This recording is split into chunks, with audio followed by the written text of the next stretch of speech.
is outlined on the agenda. Members of the public who participate in public comment are reminded that they can speak to any item on the agenda or a matter within the jurisdiction of the Board of Police Commissioners. Public comment is your opportunity to address the board, so you are free to express your opinion on matters before the board and to generally express when you disagree with other opinions expressed. However, directing your comments to other individuals who have spoken or attacking others who have expressed their opinions shall be deemed off-topic and your public comment period will be concluded. Message to those attending the meeting in person. These meetings are regular meetings between the board, the department, and key stakeholders. Meetings of the Board of Police Commissioners are open to the public. The state's Ralph M. Brown Act affords the public the opportunity to be present at the meetings, hear the presentations and dialogue in real time, and provide feedback via the public comment period. During these meetings, there is a need for the board to carry out public business expeditiously without delays or disruptions. Members of the audience shall not engage in any conduct which causes an actual disruption of the meeting. Those attending in person are reminded that disruptive behavior will be cause for removal. If you disrupt this meeting, you will be provided only one warning to cease the disruptive behavior. If you fail to cease such behavior, you will be removed from the meeting. All attendees must be seated. Failure to follow this rule will result in a warning or removal from the meeting.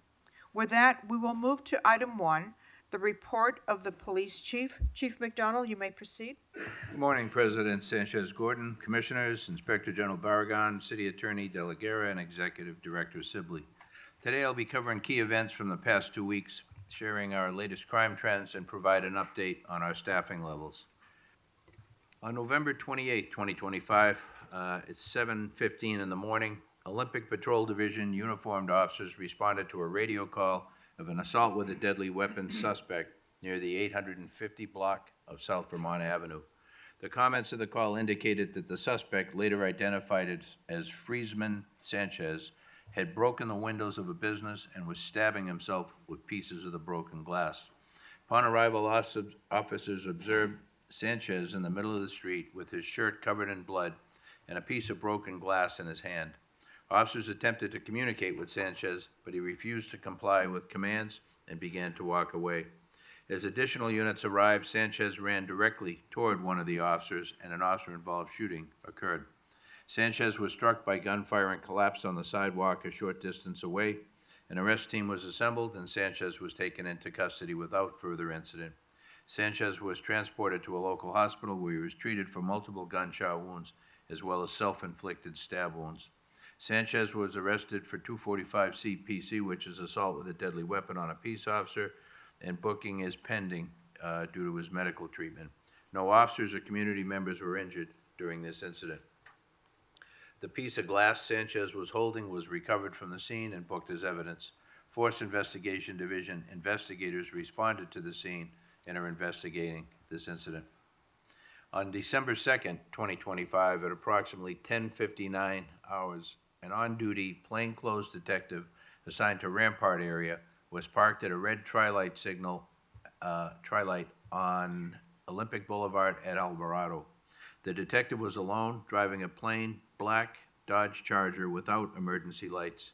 The detective observed 2 males fighting in the street in front of his vehicle. The suspect, later identified as Johnny Valencia, chased the victim while armed with a knife and began stabbing him, causing the victim to fall to the ground. Valencia continued stabbing the victim as he was laying on the ground. The detective exited his vehicle while Valencia was still armed with the knife, and an officer-involved shooting occurred. Rampart Patrol Division uniformed officers arrived shortly thereafter and took Valencia into custody without incident. Valencia sustained a gunshot wound and was transported to California Hospital by rescue ambulance, where he was treated for his injuries. Valencia was absentee booked for a murder, 187 PC attempted murder. The victim was also transported to California Hospital and treated for stab wounds he sustained during the incident. Both the suspect and the victim are listed in stable condition. A knife was recovered at the scene. No officers or other community members were injured as a result of the incident, and Force Investigation Division personnel are investigating this incident as well. On December 3rd, 2025, at about 8:10 in the morning, West Valley Division Patrol uniformed officers responded to a radio call of a male with mental illness at 17257 Valerio Street. Comments of the call indicated that the subject had been diagnosed with schizophrenia and was acting erratically towards his father inside the residence. Upon arrival, the officers met with the subject's brother, who explained that he had responded after their mother called, fearing for their father's safety. He further stated that the subject had a history of violence toward their parents, including stabbing their father 8 years earlier and assaulting their mother. The subject had also been confined to a mental health institution for several years due to prior incidents. The officers requested additional units to assist and subsequently entered the residence. Inside, they located the subject in the father's bedroom, lying on top of the father on a bed while holding what appeared to be a knife. The subject ignored officers' commands and began stabbing his father, at which point an officer-involved shooting occurred. Los Angeles Fire Department responded and pronounced both the subject and the father deceased at the scene. No officers or additional community members were injured during the incident. A pair of scissors and a kitchen knife were recovered at the scene and booked as evidence. Robbery Homicide Division personnel responded and assumed investigative responsibility for the homicide, while Force Investigation Division personnel responded and are investigating the officer-involved shooting.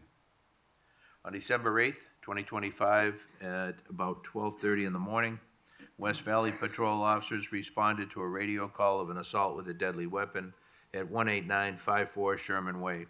Upon arrival, officers met a possible victim who claimed to have been shot. As officers were speaking with the victim, they heard gunfire near their location. The officers broadcast an officer needs help, shots fired call to Communications Division. A perimeter was established, which included resources from Air Support Division. The air unit directed officers to the suspect, later identified as Alex Canizales, who was in front of a convenience store located at 18845 Sherman Way. Topanga Patrol officers who responded to the officer needs help call encountered Canizales armed with a handgun, and an officer-involved shooting occurred. Canizales was struck by gunfire and collapsed in the parking lot. Upon the arrival of additional units, an arrest team was formed, and Canizales was taken into custody without further incident. Los Angeles Fire Department personnel responded to the scene and pronounced Canizales deceased. A handgun was recovered at the scene and booked as evidence. One community member, who was a victim, sustained a superficial injury, possibly from shrapnel fired from Canizales' handgun. Force Investigation Division personnel responded and are investigating the incident. Now, we realize a number of officer-involved shootings during this reporting period, so we've done an analysis on that. Year-to-date, we've had 43 officer-involved shootings compared to 26 at this point in 2024. We recognize that's an increase, significant, and we spent a great deal of time looking at what's driving it. What the analysis shows is that the encounters our officers are facing this year are more violent and more dangerous. This year, 18 of those incidents involved suspects armed with a firearm, compared with 12 last year, for about a 50% increase. We're also seeing more imitation or replica guns being used. 9 incidents this year involved a replica firearm compared to 4 last year. In the middle of a fast, unpredictable situation, those replica guns look identical to real firearms, and officers have to make decisions in seconds. We've also seen an increase in suspects armed with knives or edged weapons. 10 incidents this year compared to 6 last year, which is a 66.7% increase. Another major factor is that suspects are firing at our officers more often. This year, officers have been shot at 12 times compared to 7 times last year, again, roughly a 70% increase. That kind of rise has a direct impact on the number of officer-involved shooting incidents. When individuals are shooting at officers, those encounters certainly escalate very quickly. And the seriousness of these attacks is reflected in the criminal filings. So far this year, 6 suspects have been charged with attempted murder of a police officer, up from 4 last year. 15 suspects have been charged with assault with a deadly weapon on an officer, compared to 7 last year, more than double. So when we look at the rise in officer-involved shootings, it aligns directly with the rise in violent assaults on officers and the public. This is about a shift in the level of violence occurring in our streets. We will continue to scrutinize every incident with transparency, but it's important for the public and for this commission to understand the environment our officers are facing with more armed suspects, more replica weapons, more edged weapon assaults, and more situations where they are being shot at. The increase in officer-involved shootings reflects a corresponding increase in the level of violence directed at our officers this year. On December 3rd, at about 9:30 p.m., the Los Angeles Fire Department responded to a call in the 400 block of West 84th Street regarding a person who was reportedly on fire. When they arrived, they found a male suffering from catastrophic injuries, which included second-degree burns, the loss of a limb, and extensive trauma to his chest. He was transported to a local hospital where he was later pronounced deceased. Preliminary survey of the scene determined that the injuries sustained were as a result of an explosion. Officers from our 77th Street Division responded and immediately requested the assistance of the bomb squad and our hazardous materials teams. During their post-blast investigation, the bomb squad discovered that the location was being used to manufacture homemade explosive powders and large pyrotechnic devices. Inside the residence, they discovered approximately 75 pounds of completed pyrotechnic devices, along with a significant quantity of explosive powders, precursor chemicals, and multiple pieces of industrial equipment, including hydraulic presses and rotary tumblers, consistent with the illegal manufacture of high-powered fireworks. The bomb squad worked through the night to render the location safe and to prepare the materials for secure transport and storage. LA Fire Department's arson unit and our criminal conspiracy section of Major Crimes Division also responded. Their joint investigation determined that the decedent was manipulating explosive material in one of the hydraulic presses when it detonated. This incident is a stark reminder of the extreme danger posed by home-based pyrotechnic manufacturing. These operations not only endanger the individual involved, but put entire neighborhoods at risk. While this is a tragic loss of life, we are grateful that no one else in that home or in the community was injured. On December 3rd, the Consulate of Israel and the Korean American Federation of Los Angeles hosted the Innovating Safety, Protecting and Empowering Communities Symposium at the Audrey Ermis Pavilion, a private event that required a paid ticket for entry. In the preparation for the event, Olympic Division monitored online activity, including posts from a group known as Koreatown for Palestine. While the group is historically small and compliant, an increase in an online attention suggested there was potential for disruption. As a result, Olympic Division coordinated closely with consulate personnel and venue staff to ensure public safety.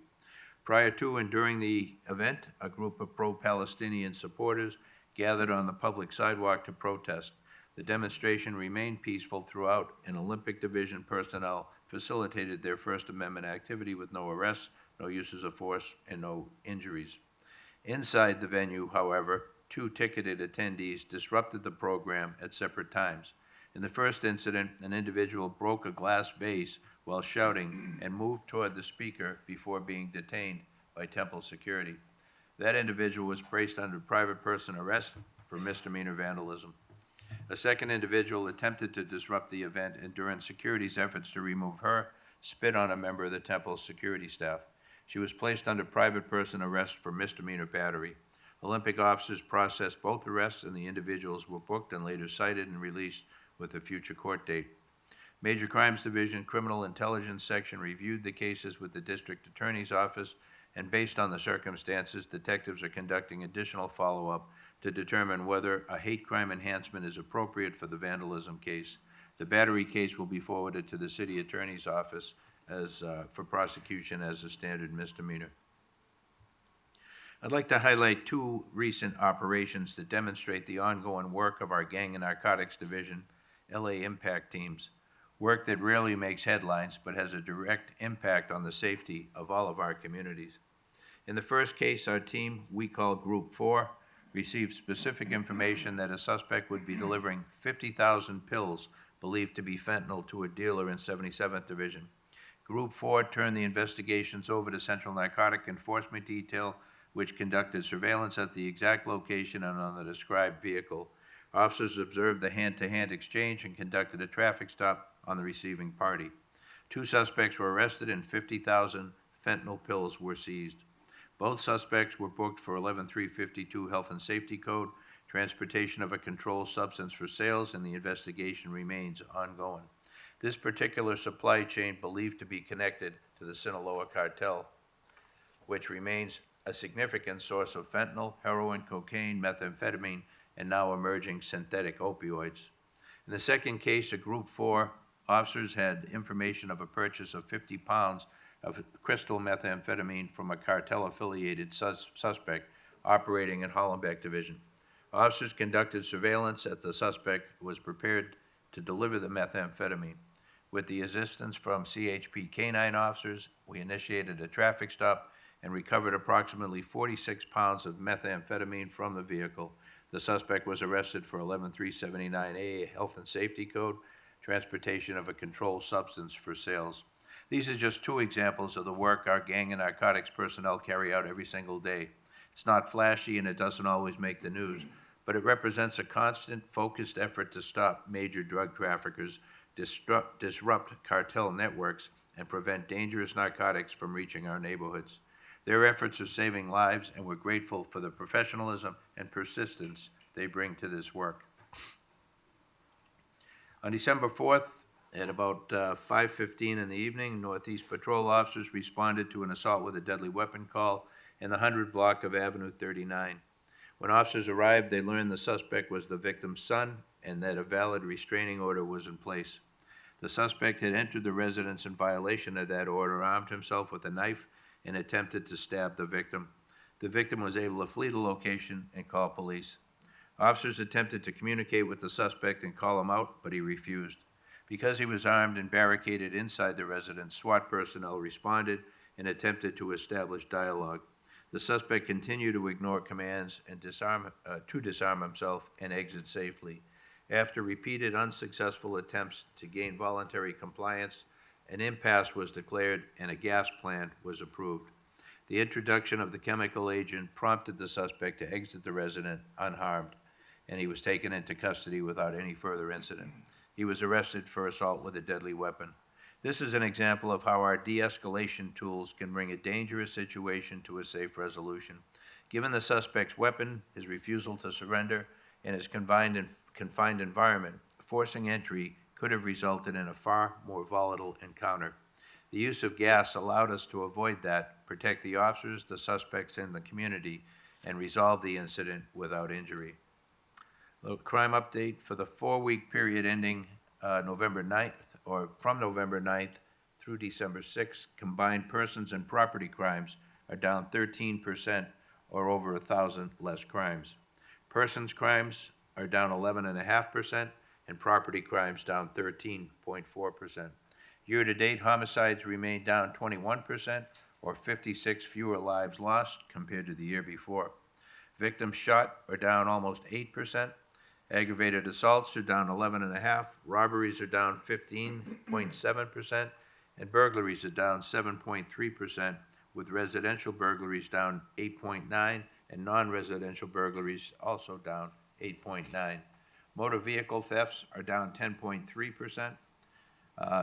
And our personnel strength, sworn personnel as of December 8th is now down to 8,674.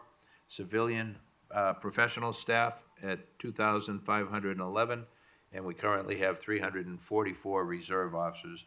That concludes my report to the commission this morning. Thank you, Chief. Before I ask my question, I wanted to move and see if Commissioner Shields has any questions, any follow-up comments? Yes, thank you. And thank you, Chief, for the very thorough report. And I commend the operations that you itemized in terms of the gang and narcotics units, and also the successful operation by SWAT that resulted in kind of a peaceful person being taken into custody. And I'll note that, when the SWAT team is involved, they have an embedded mental health professional with them that is consulted in real time and really can be a great resource for the department. And that kind of leads me to some of the officer-involved shootings that you talked about. in the calls themselves, you know, someone who was identified as potentially stabbing themselves, or another one where the person had a history of mental illness and was, you know, previously abusive to his parents. In those instances, was there any opportunity for dispatch to do a kind of like co-response model of, you know, calling out the mental health professionals? Or is that just not something that had the time or availability to do? Because I think we really need to evaluate how are those units being used if not for these types of situations? Yeah, right. Whenever we have the opportunity to make the request and get specialized personnel there to be able to de-escalate the situation, we do that. If you recall, in the two that I briefed on, one, they entered the residence and the suspect was actively stabbing his father in that case. They had to act right away. There was no point at that, no time at that point to be able to request additional resources. The other one, they received a call of a man who we watched him on video break a window in a store, take a big shard of glass, and begin stabbing himself in the neck and the upper body and the arms. He then, the police unit responded, directed him to drop the knife so that they could help him. He then turned, walked away. Other officers responded. He walked in their direction and then at one point charged toward one of the officers, in which time the shooting occurred. And again, that all happened within probably less than a minute. And is, at the time of dispatch, though, is there opportunities or availability of units that can come out to the scene and be available? Again, I think in the examples that you talked about, they wouldn't have been able to intervene at Right. that stage because it went so fast. Right.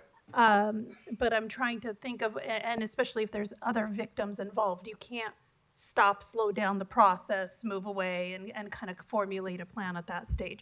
But for instances you don't know how it's going to roll out, when there's a 911 call where mental health is clearly kind of impacted, do we have the resources to have someone called out at the same time with that? And what does the co-response model really look like right now? In most basic cases, we don't have the resources to do a lot of things we'd like to do. When you look at the call load that we have and the types of calls that come out, to be able to dispatch people based on what the person answering the call gets on the phone, oftentimes when you get there, the call was nothing more than a clue to what you might find, and often it's very, very different. So we don't have the resources, although I wish I could say we did, to have a co-response by a specialized unit based on the initial call coming in. Officers get there very quickly, they make an assessment of what they have, and then they make the request based on their read of the situation. So there's not a lot of delay between the time the call is dispatched, they get there and they make the assessment, but it wouldn't be practical based on our experience and the volume of call to have units respond routinely for that kind of thing. There's times where units will buy the call if they're in the area. They will self-direct themselves there to be helpful based on the call that's broadcast. But again, I wish we had the resources to be able to do it the way we'd like to. Thank you. And you noted kind of the increase in officer-involved shootings and the concerns that those raise. And the ones I'd like us to focus on or do a little bit more analysis on are particularly those where they're armed with knives or edged weapons. I think when they're armed with a firearm, shooting at officers or other things, it's hard to identify kind of an alternative approach that the officers can take. But when we're talking with individuals armed with a knife or edged weapon, it would be good to know whether the officers, again, how quickly things transpired, but whether there were opportunities for less lethal to be used. Do they have that weaponry available and on site? Is that something that is kind of top of mind, as there's a plan in place that if something happened, again, with one of the examples that you give where they're, you know, actively stabbing the father, that's not going to work. But I want to make sure that as we're assessing all of these uses of force, that that's a question that's being asked, and whether that changes training or tactics, that we keep that front of mind of are there opportunities to inject less lethal earlier in the situation that could have eliminated the use of deadly force. Yeah, that is our standard procedure and replicated throughout the country, that we de-escalate as quickly as we can, any chance we get. We use tools such as the 40 millimeter foam baton rounds for somebody with an edged weapon to be able to have some standoff distance to try and talk them down or gain compliance, have them drop the weapon. And I'm thankful to the city council for approving last week our ability to continue to use those intermediate weapons. We had a couple of council members who did not want that to happen, which to me was not something that would be productive from a public safety standpoint. But the council overall did approve that, and again, I'm thankful to them for their consideration on that. We use these tools as soon as we get out of the vehicle on calls where we encounter people where less lethal munitions or other tools might be effective. The last thing we want to do on any call is get to the point where deadly force is employed. So our officers, it is front of mind, it is our training, it is our department values for reverence for life, and that is part of who we are.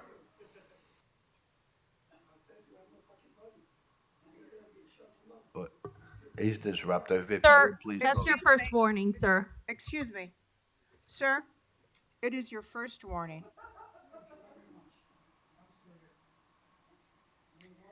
The gentleman in the blue bandana on his head, sit down, you're being disruptive.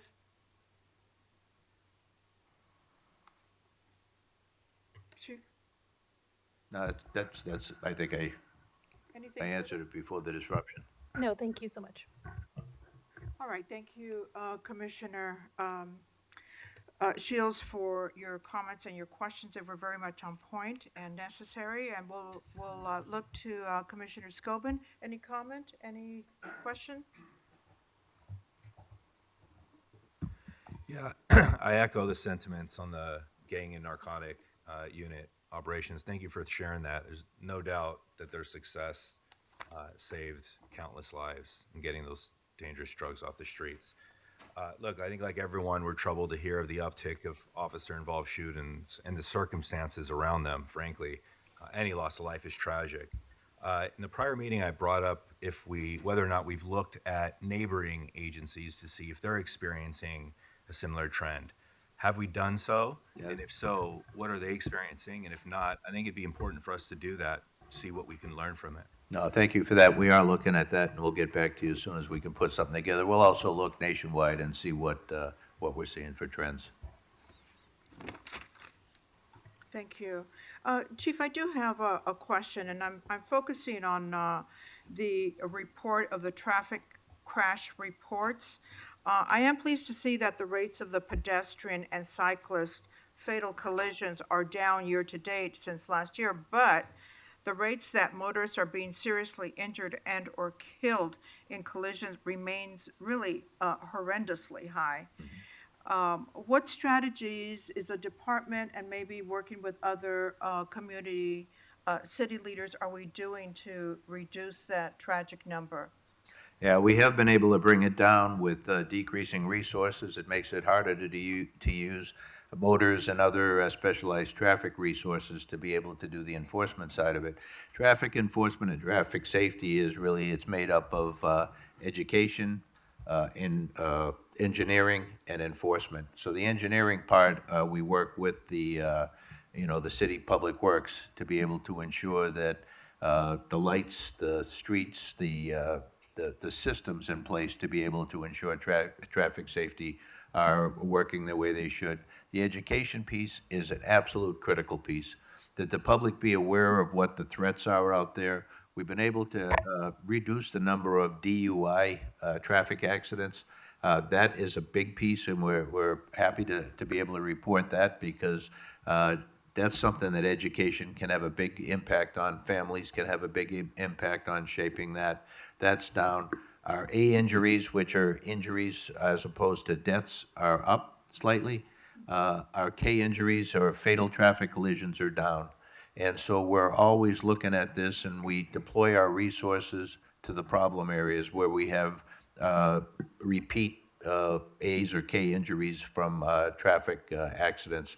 So there's a lot of work being done analyzing what the issues are, the locations, the time of day, day of week, and so forth, to be able to get the resources we have out there to be able to do the enforcement piece, be visible, let people know that, that there are consequences to not driving appropriately. Thank you, Chief, and I look forward to future reports and hopefully a report that the DUIs and the felony hit and runs are down.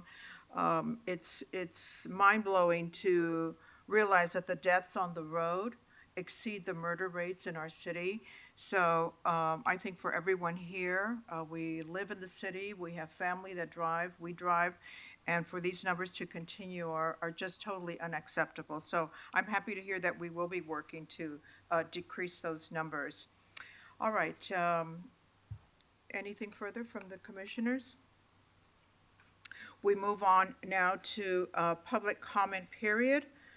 We will allocate 45 minutes, and we will begin. Madam Secretary, Okay, first up, we have Michael Habit. could you repeat that again? Michael.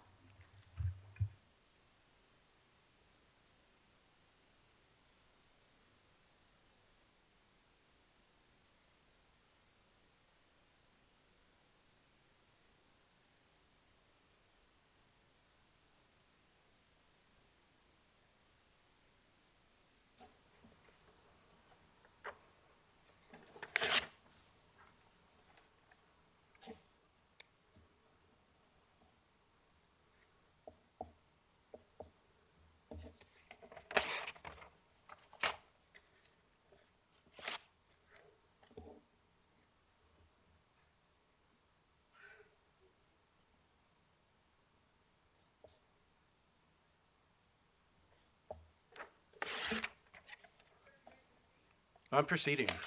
I'm just looking at my notes.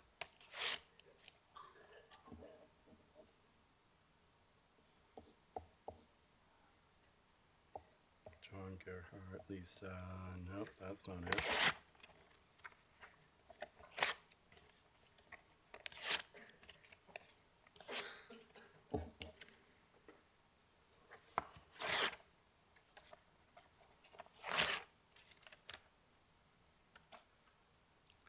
What that was names that I have reached out to, that have reached out to me to help me in the last year and a half, that haven't helped me. They pretend to help me. And I'm starting to wonder if this commission is just a ploy for public viewing. Or is this really a PR stunt for you guys? I don't quite understand why I can't get any assistance. I received a letter, form letter from you, Matthew. I received a form letter from you, Chief Jim. I've spoken to John Gerhardt several times. One time he was actually helpful. The last time he did not answer 2 of my emails. What kind of game are you guys playing here? I just don't understand it.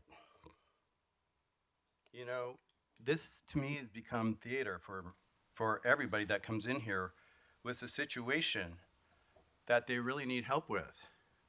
I'm feeling like if this process cannot serve me, I may need a civil rights legal counsel.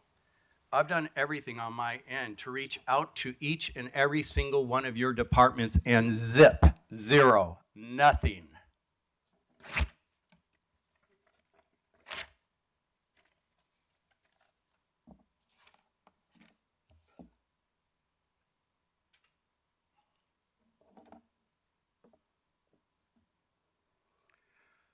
All I can say right now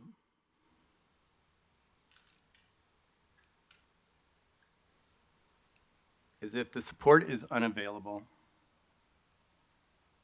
if there is support available, I would like one of you today, come to me right now and schedule an in-person meeting.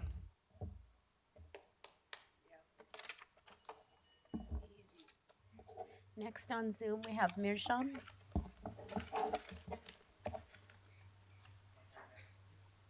Good morning. Good morning. Good morning. What items would you like to speak on? All items, thank you. Okay, 3 minutes. Yes. The Hollywood Christmas Parade once again demonstrated LAPD's priority, ensuring that the cult of Scientology, a documented abusive organization with decades of criminal allegations, enjoys a warm welcome at a public event. Scientology's contribution was a ratchet pirate-themed float, a perfect symbol of their entire operation, pretending something that they are not. Yet LAPD treated this PR stunt as if it were a fragile national treasure. When William Good informed parade goers that the float belonged to a harmful cult, LAPD bicycle officers immediately descended on him. Not because of a threat, not because of any safety concern. They mobilized solely to shield a cult float from criticism.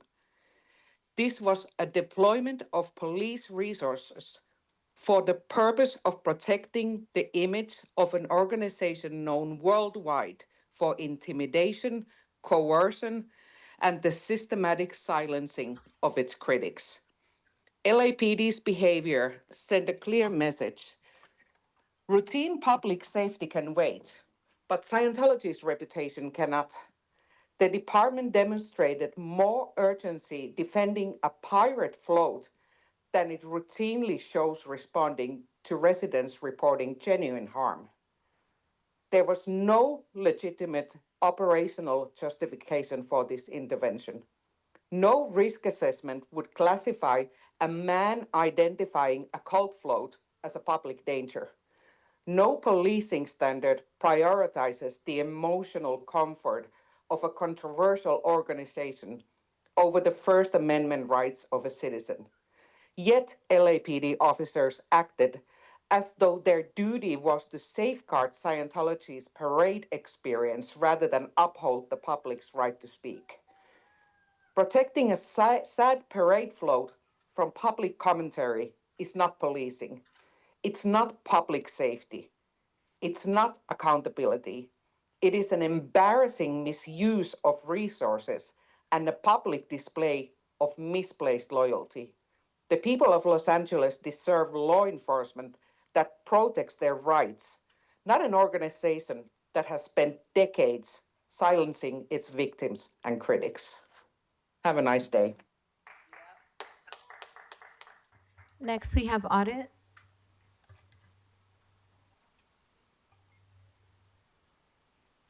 I'd like to pass this out as part of my.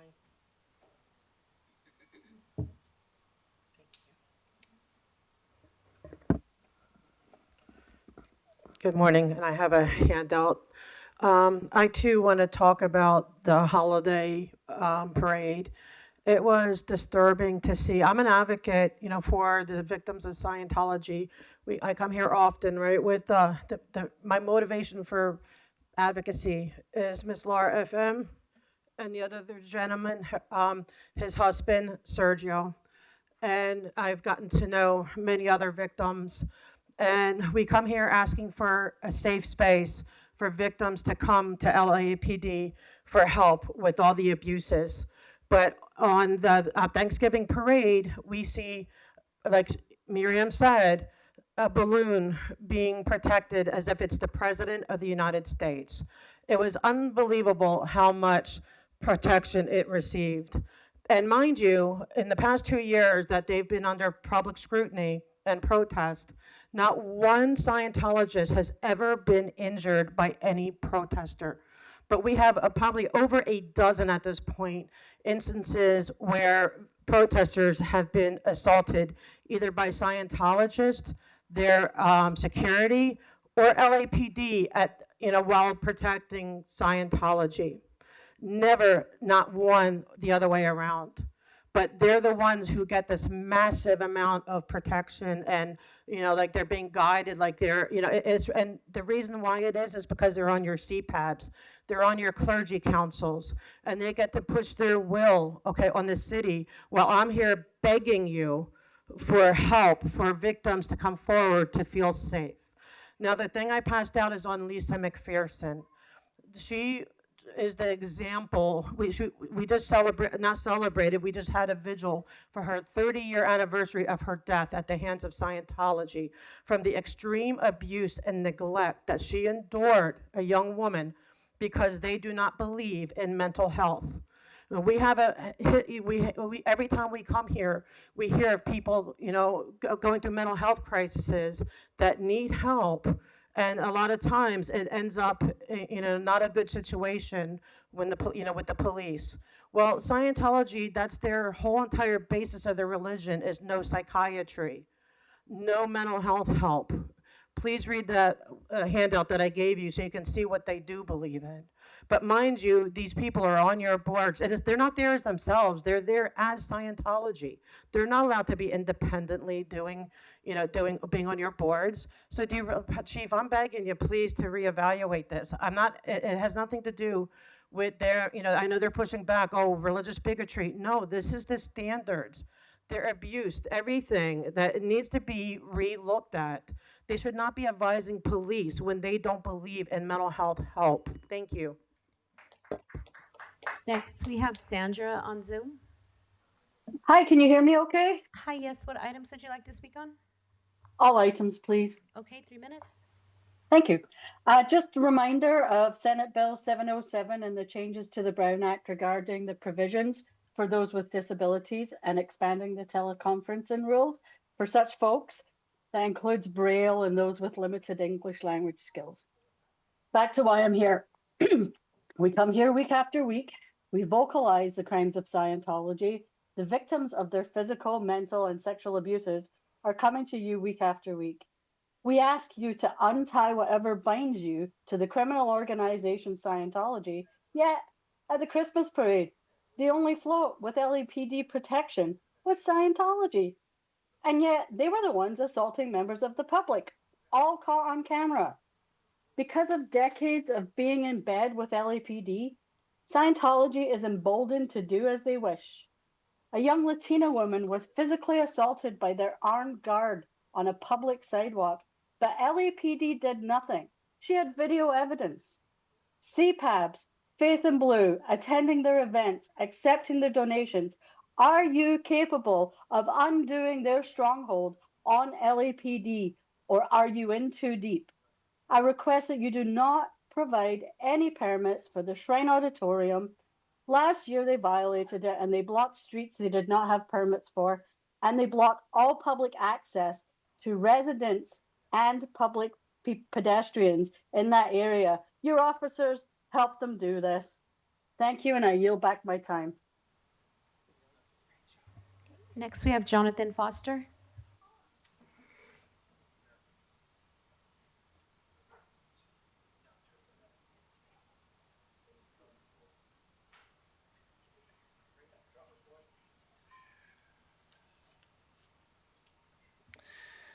Jonathan Foster. I detailed the change in immigration apprehension on a phone call with the Alex Padilla's office, and I talked with a staffer for 8 minutes, and I itemized how an immigration apprehension should go, and the changes are going to come, but it's going to take a lawsuit. Here's this one. We need 32 commissioners. 23. So we don't have these flat tires here. We need 32 commissioners. See, I said 32. It's supposed to be 23. 23. And there was a 3-1 vote. And if there were 32 commissioners, 23. There's a 3-1 vote would be justice. We would know what was real. So this is 6 seconds of shooting. Hey, this guy here. Hey, get on the ground.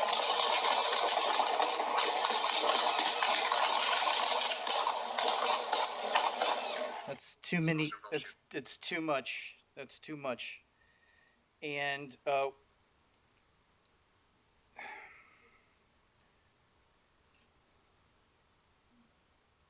then we get this. And by a 3-1 vote, the the board made a finding of, in policy, no further action for lethal force for 1 police officer 3 and 1 police officer 1. So there was a bunch of 3-1 votes, and they should have been 0-4.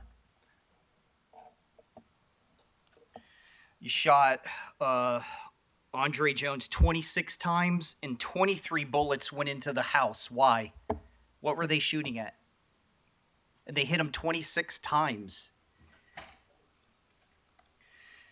On another topic, the laterals. Laterals, if they lateral to Glendora, Glendora should reimburse the LAPD for the money they spent training a police officer. You should get that money back from who they lateral to. See, I'm the only one in America that's protecting the police department. You sent these people out with the city charter and the LAPD handbook, and they go out and they act this way, and they end up in a criminal charge. Who's protecting the police department, the police officers, from these criminal charges? And it's the city charter and the handbook. You had another guy, he had a 7-foot cord. How come they didn't hit that guy with a net gun, which I said for 6 years? Net gun? Should I say it a little louder, clearer? Net gun. It'll work. Trust me, it'll work. This group is historic. This group that's been here, the protest group, is historic. Yeah, these people will go down in history as the smartest, most courageous people in the city is these people. I'm very proud of these people. I don't always agree with them, but I would feel happy and safe with this running the police department. With you, I feel like I'm in danger. And I think the police have improved, but it's got to do more improvement. Next, we have Steve Riley on Zoom. Good morning. Good morning. What items would you like to speak on? All items, please. Okay, 3 minutes. Thank you. The United States is a constitutional republic. Christ is king, and all lives matter. I call your attention to item 4E today on the agenda, which has to do with enhancing safety measures for Los Angeles public libraries, City Council file number 24-1566, as set forth. Do you know how many public library branches there are in the city of Los Angeles? There are 72. 72 branches in the entire city. Do you know how many you have deployed in terms of security officers for 72 branches, according to the report, the document? 1 senior security officer, 1, and 11 full-time security officers, 11. For 72 branches, that is clearly inadequate. Now, the chief, good report, chief, talks about the lack of resources, and I realize that's a problem. It's a serious problem that needs to be addressed, and I've talked about it. Recruitment, retention, etc. There are LAPD details, overtime details, that have been reinstated, that are working at the libraries. But you need to be more specific. By the way, the vacancy rate for Security Services Division, 17 police officer spots, 4 police sergeants, 3 police lieutenants. Children, senior citizens, the entire community uses libraries. It's a place where people can go to learn and to gain knowledge. They're a vital part of city services and must be places where people can study, read, and improve their lives without fear. Now, if you haven't been to a library, I suggest you go to one. There are 2 libraries you can go to within walking distance of police headquarters where you are right now. The Little Tokyo Library, 203 South Los Angeles, and the Chinatown Library at 639 North Hill Street. But go to any library. Walk in there and see for yourself. Judge for yourself. What's the environment like? Talk to the security officer, if there is one there. Talk to the staff. Ask them a question. When's the last time you've seen a senior lead officer in your library do a walkthrough? Do you know who the senior lead officer is? When's the last time you saw a patrol unit do a walkthrough in the library? Obviously, there aren't enough security officers to handle the workload, and that is a danger to the children and to everyone else. There is narcotic activity, there is vice activity, there is criminal activity in the libraries, and it has to be dealt with I'm glad that it is going to be dealt with. Each captain in each division should be holding the ACAR responsible, the officers that have the library in their area. They should be doing at least 1 or 2 daily walkthroughs, talk to the staff, become familiar with what's going on. Next, we have Tran Sonha.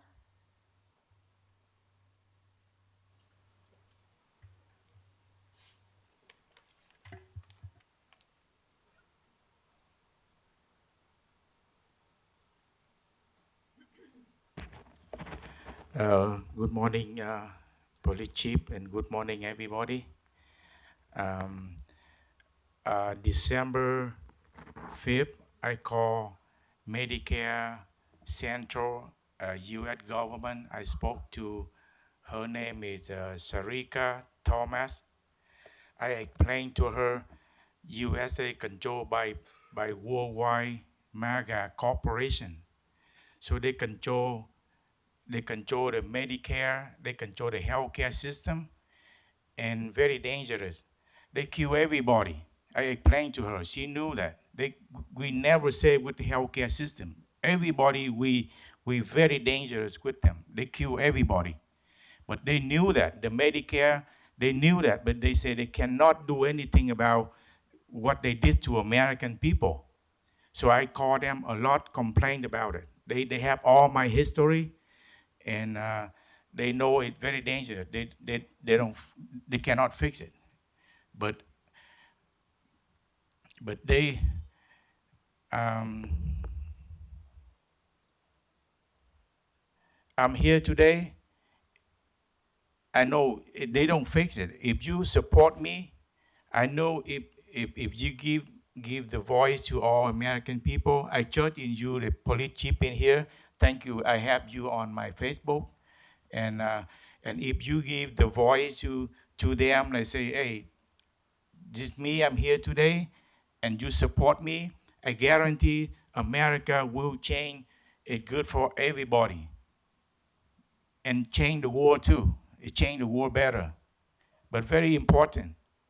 But if you're doing that, we don't have to come here fighting with everybody, and we all like, it's better, America.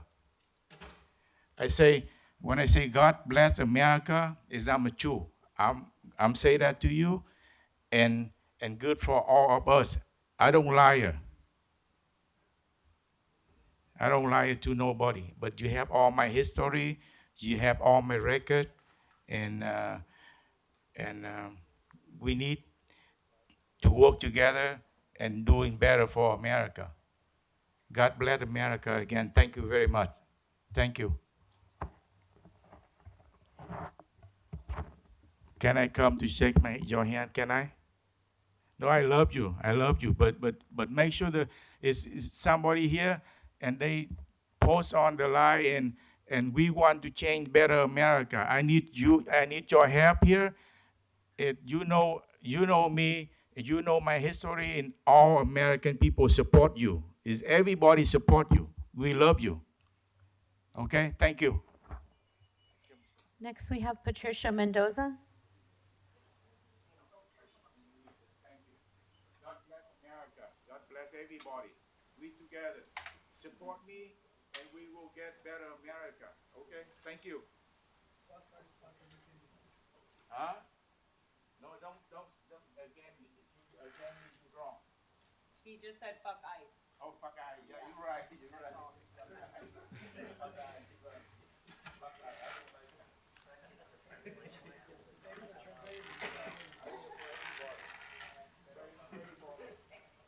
Pray for me. The change for all of us is on me. Thank you. Okay. Good morning, commissioners, chief police officers, and the public. I came last week, and of course, there was no meeting. And I met in the corner someone protesting, Officer Cabrera. And he explained to me why was he protesting, because I couldn't read his sign. I would like to ask the commissioners and the chief if you can please consider reviewing his past of the 15 years that he's done with the LAPD, because I know he was either let go or fired. And that's called prestigious and injustice. So this department violated his rights. It's a federal civil right. And that means that he was let go because he's no good, he's old. And there was a group of people that just decided, you know what, let him go, he's old, he can't do that job. You know, people can fall into depression or other worse. We're in this world to be better people and be kind and be civil and work forward and do your deed at least once a month. But today I'm asking for you guys to consider ex-Officer Cabrera, his review his past, review his case, and I would love to see him go back, sit in the desk somewhere, wherever you want to put him, in the corner, in the closet, it doesn't matter. Get his 15 years credit back and let him do 5 years. He's not getting younger. You know, he believed in this LAPD. He went to school, he worked, and I know life is not easy, and there's going to be people that maybe didn't like him, but I would ask all of you to please consider for him to review his past, his documents, why he was let go. Because the question where I get stuck, I know that he filed a lawsuit with the city. He got some kind of settlement. But here you have ex-city council Jose Huizar, and here you have a woman filing some kind of sexual harassment. And guess what? She gets $800,000. We all paid for that settlement. So why is it that Officer Cabrera is not no one is helping him? He has faith. I admire what he's doing. And I told him I don't want to see him in the corner. He can get killed. I want him to have faith, and I know he does. He's here present. But please, please, I would ask you, I beg you to consider reviewing his case, and I would like to see him back. Because there's a lot of bad apples out there. Officers are doing everyday bad things. Thank you very much. Thank you. I have 4 minutes. It's prestigious and injustice, a case that he has in a federal civil violation. Thank you. Romeo Gatto.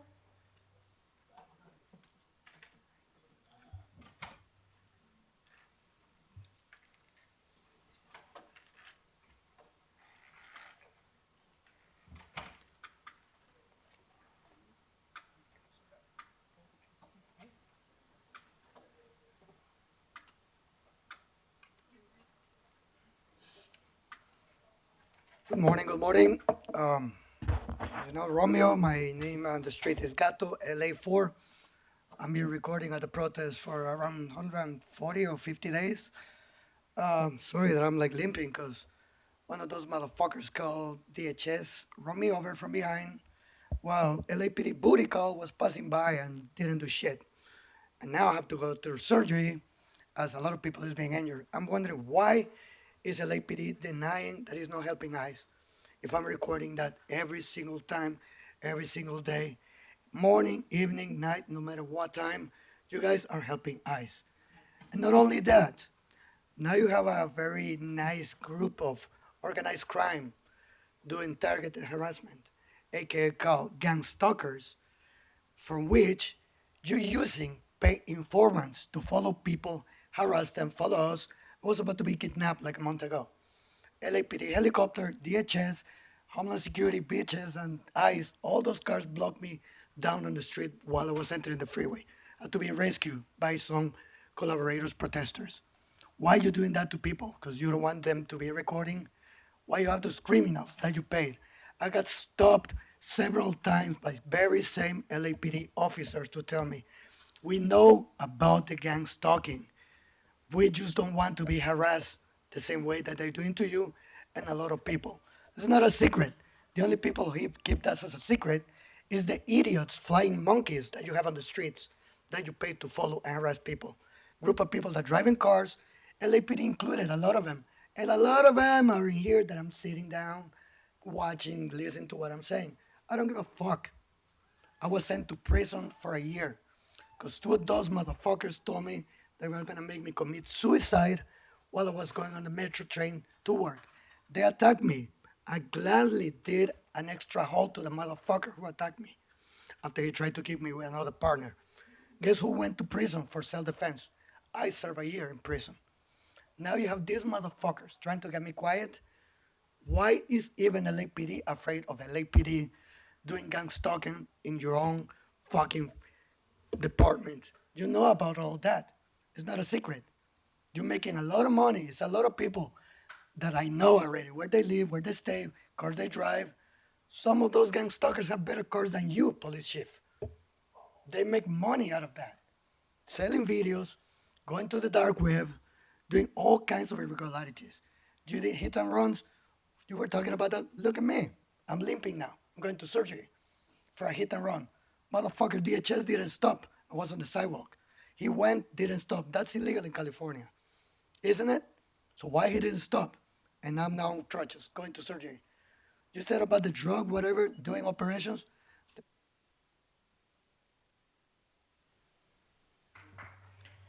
Next, we have Thunderbird.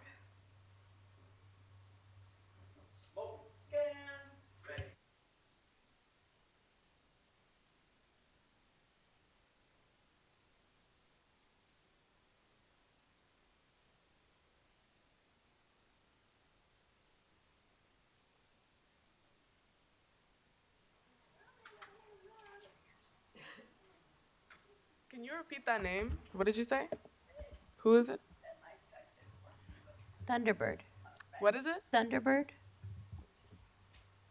True Native American. Yo, yo, yo, what's up, Smoking Skin? Here we go. From Los Angeles to the West Coast. You know what's interesting, Jim? Is that why are we protecting Scientology and Ron Hubbard? You know, this morning I was very disturbed by this item 251152 in City Hall regarding registered sex offenders status for individuals who seek election, appointment, or selection to serve on a neighborhood council or even come from Scientology. Isn't Scientology fucking young people? I wish I was a Scientologist, then I could fuck young people, but I'm not a pervert. I'm not a sex offender, Jim. So stop protecting this cult, this religious, fucked up church of state bullshit. I want my street back, commissioners. Ron Herbert is my fucking street. Off of Sunset. That's my fucking hospital, Kaiser. And I want my fucking street back so I can park my fucking car anytime I want and walk up and down that motherfucking street north and south all day long. Remember that. Fuck the permits and fuck you, Scientology, bitch. Come to my devil house. Come to me. I'm here. See me running? I am hell on wheels. You know it, Ford. Something in my mind I like about hell. We're all gonna burn. But let's go back to support ICE 4547 again. Task force regarding Snyder versus Phelps. Mario, God hates you, but I still love you, though I hate your decisions on Simplify, fags, God hates fags, Maryland Taliban fags, doom fucking nations. Well, the reason I say that about Scientology, Mario, is because LAPD has found out that in Los Angeles, 46 fucking pounds of dope, you dope, have been found, called fentanyl, which was in discussion this morning on item 241221 in Los Angeles, California, City Hall, room 401, asshole, at 8:45 a.m., called Arts, Parks, Libraries, and Community Enrichment Community, Carlos. So who's fighting the fucking drug war, Carlos? Who's fucking hiding what? Why would you hide this fucking fentanyl bullshit and the sex offender bullshit in our arts, parks, and libraries, you dickhead? Why, Carlos? Do you not understand? What the fuck is going on with your mind, Carlos? Get it right, get it straight, don't be a fag. That's the reason why Brandenburg versus Ohio, 395 U.S. 444, 1969 says politely, fuck you, nigger. For the record, sir. Oh, this one. Where'd I leave it? Here? You? You, sir? Oh, thank you. Angelia? Angelia? Angelia? Okay. Big Amy?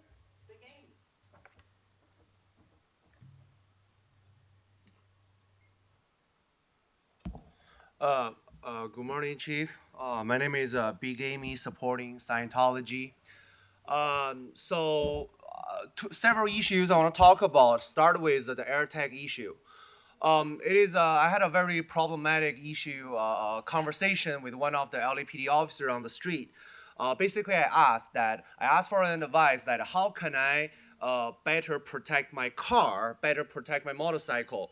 And then I told the officer that if I have an AirTag and I use my AirTag as a tracking device, that will help. If I, go to a local police station, I can inform the officer. I say, hey, officer, look at my phone. My AirTag is moving. He's moving on this way, and then he's moving out of the California. He's moving out of the Los Angeles County. Can you just go take someone to have like a police pursuit or something? However, the officer say, no, we cannot do that. Regardless, you have an AirTag. Regardless, you have certain evidence to show me that your vehicle is moving regardless, no matter what.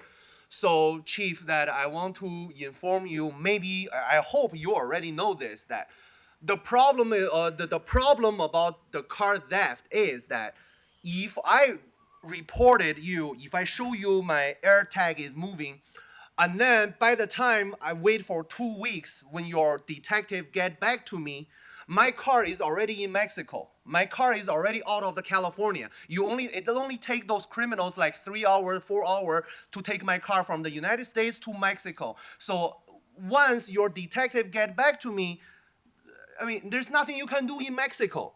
So I really wish that you can discuss and you can talk about, let's have a plan, because I cannot afford those like a Ford tracking device or GM, General Motor, Chrysler, those whatever tracking device. No, the only thing I can afford, it is an Apple AirTag. That is something I can put in my car, on my motorcycle, and I'm able to track it. But the problem is that your detective is 2,000 shortage, whatever. Your officer is 2,000 down.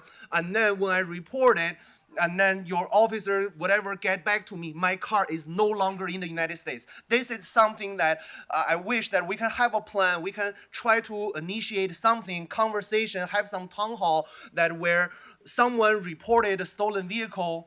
If they have certain evidence on their phone to show that their vehicle, they have an AirTag attached to it, hopefully we can have CHP, LA Sheriff, LAPD, we have some immediate action before the vehicle out of the United States of America. Because once the vehicle end up in Mexico, there's nothing you can do. There's no way we can get it back. So I want to get your attention in the AirTag, devices. We purchased the AirTag hoping that we can protect our car so we can track it for the LAPD officer. But we are losing the points right now. Laura FM?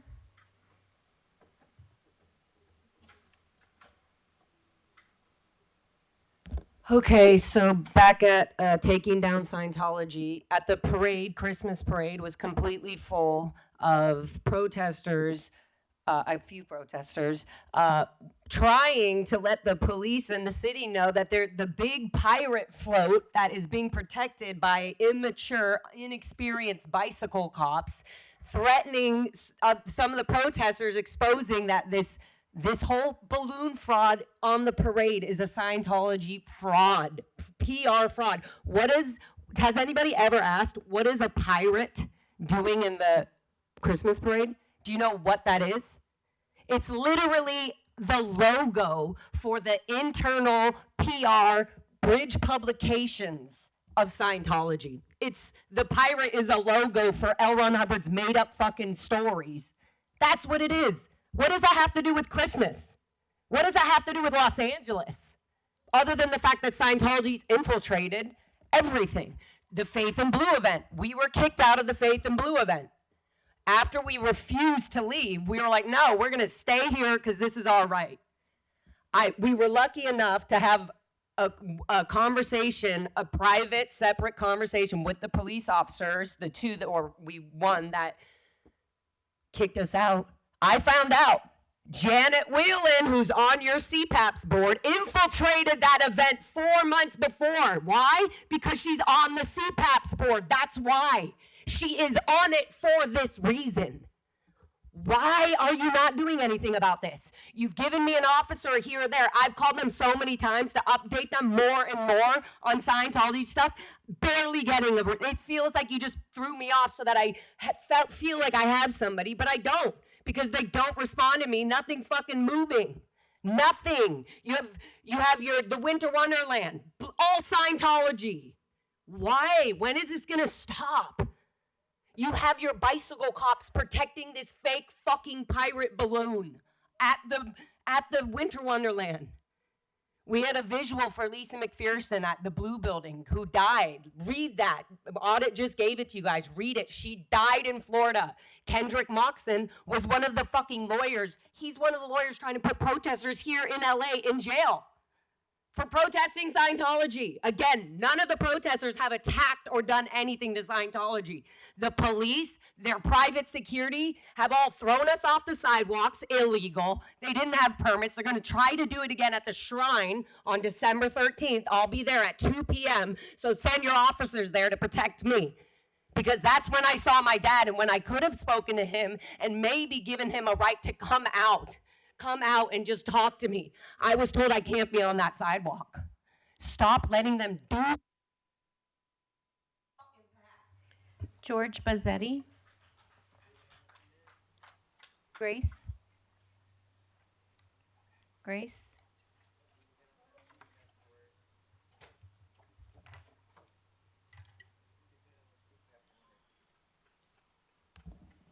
$1.8 million for armored vehicles. You can dress it up as tactical emergency medical services all you want. Everyone knows these are military tanks, not ambulances. The Lenco Bamcat, the Mars Bearcat, the Medcat, these are weapons on wheels built for invasion, escalation, and intimidation. This is the exact playbook of a militarized police state. You're not buying rescue equipment, you're buying fear. You're broadcasting to the world that LAPD expects to brutalize crowds, suppress dissent, and meet protests with wartime force. Convenient timing with the Olympics and World Cups coming. Then there's SWAT. Let's be clear, SWAT wasn't created for tactical response. SWAT was created after the Watts Rebellion, specifically to crush black uprisings and repress black and brown communities. Your sanitized review talks about movement, firearms evaluation, mental health response, as if SWAT hasn't repeatedly murdered people in crisis. Carlos Ocaña tased off a rooftop in Skid Row, dead. Anthony Soderbergh sniped from a helicopter, dead. This is not crisis response, this is execution. You don't get to rewrite history in a training report and then you want to talk about transparency? Well, then let's talk about your digital in-car video system. You're expanding surveillance for the police, not of the police. Every stop, every pedestrian encounter, every person walking to work or school is now captured, stored, ingested, and fed directly into Axon's cloud, another private defense contractor building massive databases of civilian life. This is not about public safety, it's about data extraction and control. You've built a system where officers can forget to activate cameras and just write an excuse later. Officers are allowed to review footage before giving their statement, basically synchronizing their lies with the video. All footage belongs to LAPD, and unauthorized release is misconduct, meaning the public gets nothing unless you want them to. When cops kill someone, and they do, and they will, you can withhold video for months or forever under the magic words of ongoing investigation. These surveillance tools don't stop violence. Cameras have only funneled more money and legitimacy into policing, while providing LAPD with a growing archive of civilian movement to fuel real-time crime centers, predictive policing, and future criminalization. This entire agenda is a blueprint for repression. Armed vehicles to intimidate us, SWAT to kill us, cameras to track us. If you cared about safety, you would shut down this department. Instead, you spend billions building a machine designed to harm us, and then you force us to expose it through 3-minute comments that you try to shut down every week. We see exactly what you're doing, and you'll not be able to hide it behind tanks, training reports, or cloud storage. Next, we have Jason Reedy.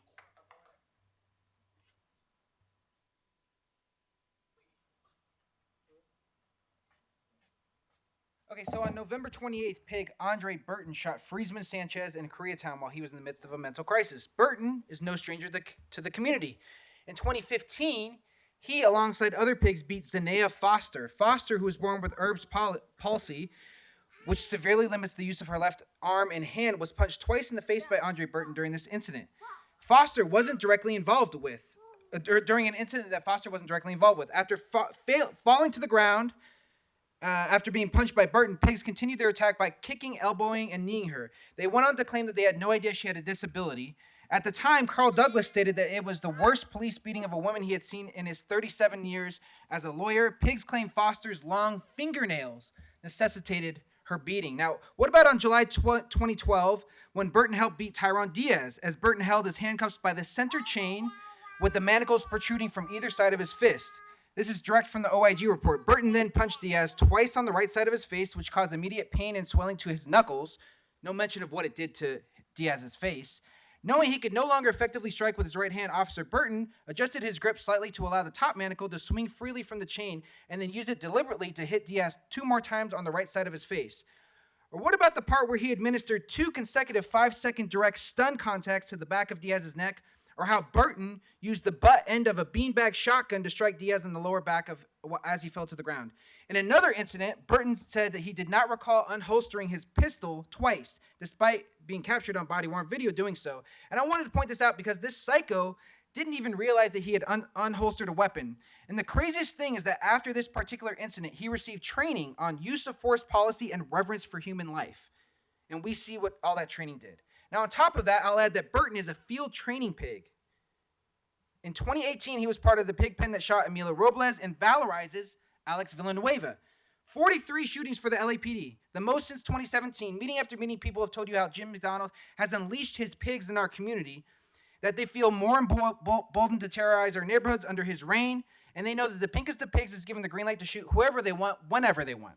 And we saw that on full display with Les Lethos during the protest against ICE. Under McDonald, LAPD used tear gas for the first time in 50 years, okay? Now, last Wednesday, you had Captain Rachel Rodriguez speaking at an Israeli consulate event. She spoke about Koreatown's, quote, collaboration structure and potential partnerships down the line, presumably with Elbit Systems, who was in the room as well, and, quote, unquote, improving quality of life issues. The same Elbit Systems who partners with CBP and ICE to prey on our communities, the same Elbit Systems who has helped murder thousands of children in Gaza. I'm sure we'll be hearing more about Captain Rodriguez's actions that day very, very soon. Now, speaking of surveillance, there's an update on the digital in-car video system today, but let's remind the public, as Grace said, that a pig's body cam is directly linked to their phone. They're able to...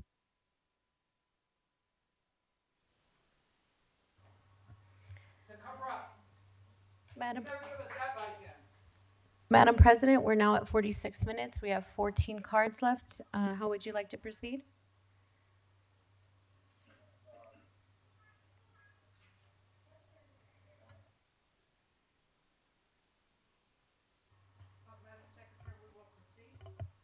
Okay.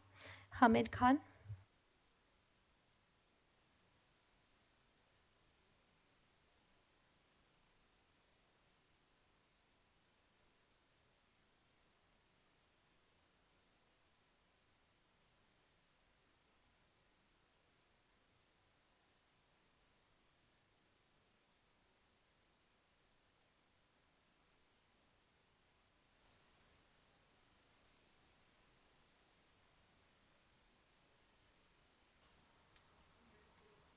Could you restart the time? All right.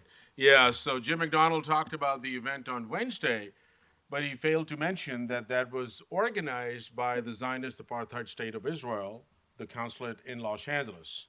And he also failed to mention, and calling it a private event, that an LAPD captain was going to be speaking at that event as well, and also failed to mention what the event was about. And as Jason said, that was about Elbit Technologies. Now, Elbit Technologies has been around for almost 50 years, since the mid-1960s. And since then, they have been central. They have been central to the mass murder and genocide of the Palestinian people. They provide, and not only in Gaza and in Palestine, where they provide smart bombs, where they provide AI-driven technology, where they provide drones, where they provide missiles to the Zionist military in Israel. Not only that, Elbit is central to Customs and Border Patrol. Elbit has these integrated fixed towers. I have personally walked through the Sonora Desert, that 77-mile journey from Cesa Bay, Mexico to Tucson, Arizona, which are the killing fields, which is a migrant trail, and Elbit is central to detect and track people in the Sonora Desert. Elbit is also central to providing drones to Customs and Border Patrol. They provide these IFTs, they provide IRTs, the intelligence relocatable something like, just detection and tracking of people. So there's a reason that why people protest this thing. And it's also that nobody over here cares to bother that what is the conspiracy going on? Like, do people just go and go to places of worship and protest that? No. Do people just go? No, fuck Scientology. Do people just even go to the Israeli consulate when they have their events and just protest that? Hardly ever. But this is, again, they did the same thing at Pico Robertson in June, and where they held a land sale of Palestinian land in a synagogue, and people were protesting that. They had the same thing right now at the Greater Wilshire Synagogue, which is also a conference center. It's not just a place of worship.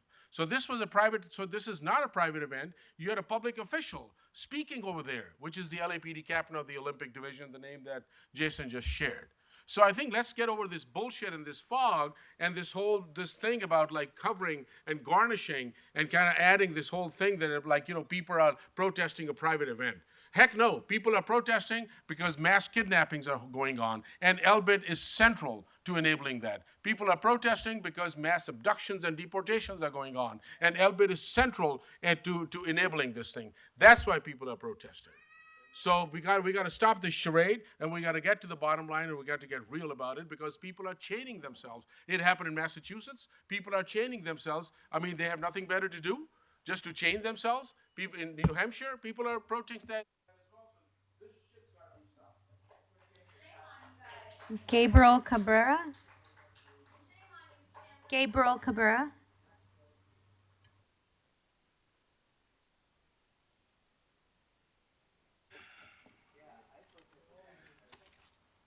Good morning, Commissioners, Chief. I would like to gratefully thank you for permitting me to speak at this meeting. My statement today is 100% not anti-police. I am simply addressing a specific malfeasance that was committed against me by then Chief Beck. My name is Gabriel Cabrera, and I'm a former LAPD officer of 15 years. This is the fourth time I addressed the Police Commission, so you must be sick of me by now. I don't blame you.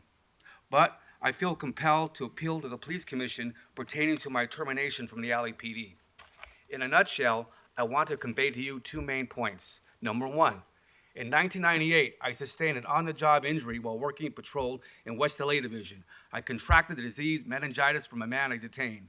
I was hospitalized and sustained a very high fever. I came very close to death. After my recovery, I was offered a medical pension of 20%. I refused this offer and was assigned a desk. Unfortunately, LAPD has a long history of jettisoning, getting rid of police officers that are disabled in the line of duty. When I was ordered to a board of rights stemming from a family dispute, I was informed by my union-appointed attorney, Larry Hanna, that I would be terminated, but not because of the complaint, but because of my disabled status, and that's exactly what happened. I almost died for this city, yet I was thrown away like a piece of trash. No pension, no benefits after 15 years of service. Is that right? Number two, when then Chief Beck ordered me to a Board of Rights trial, he sent an official letter to my police board advising them to find me guilty and terminate me from the LAPD in writing and before I appeared on my police trial. When then Chief Beck did that, he violated my constitutional right of due process.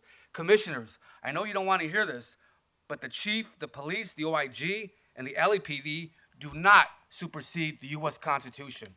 The Police Commission, you, as an independent entity, can right this wrong. Even though the Police Commission is appointed by the mayor, in theory, you are supposed to be in touch by political pressure. You can do the right thing. In February, it will be 4 years that I conduct a picket protest every Tuesday in front of LAPD headquarters. In the heat, in the rain, and in the cold, I am constantly being threatened and cursed at by people that are anti-police and pro-police and the random street person. I have been assaulted numerous times. Commissioners, I need your help. You have the authority to grant me justice. A few years ago, the Police Commission cleared another LAPD police officer, Robert William Stewart, nearly 70 years after his death. You can do this. You have the authority. I'm going to continue to risk my life every Tuesday and conduct my protests until you grant me justice. I'm putting my faith in God that you will do the right thing and help me. Thank you for hearing me. Dana Reedy. Guadalupe Omier.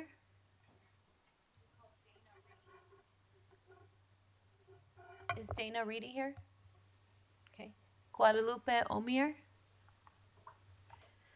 Michael Ackerman.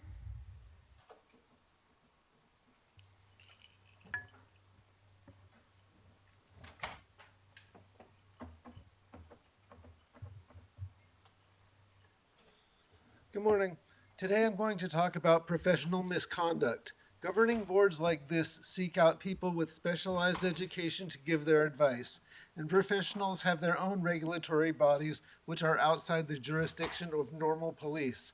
However, this specialized regulation is meaningless if these people are under criminal duress. If professionals are subjected to violent extortion threats, it's the job of the police to stop it. They won't report these threats because that's what happens with extortion-related crime.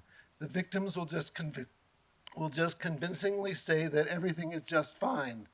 In old Western movies, when things got bad, they'd call in the cavalry.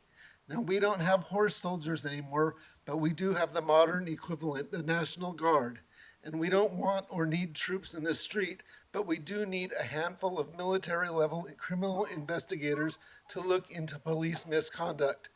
This is necessary for the simple reason that they are set up to be insulated from outside duress. It's time to call in the cavalry. Goldsmith. Not much.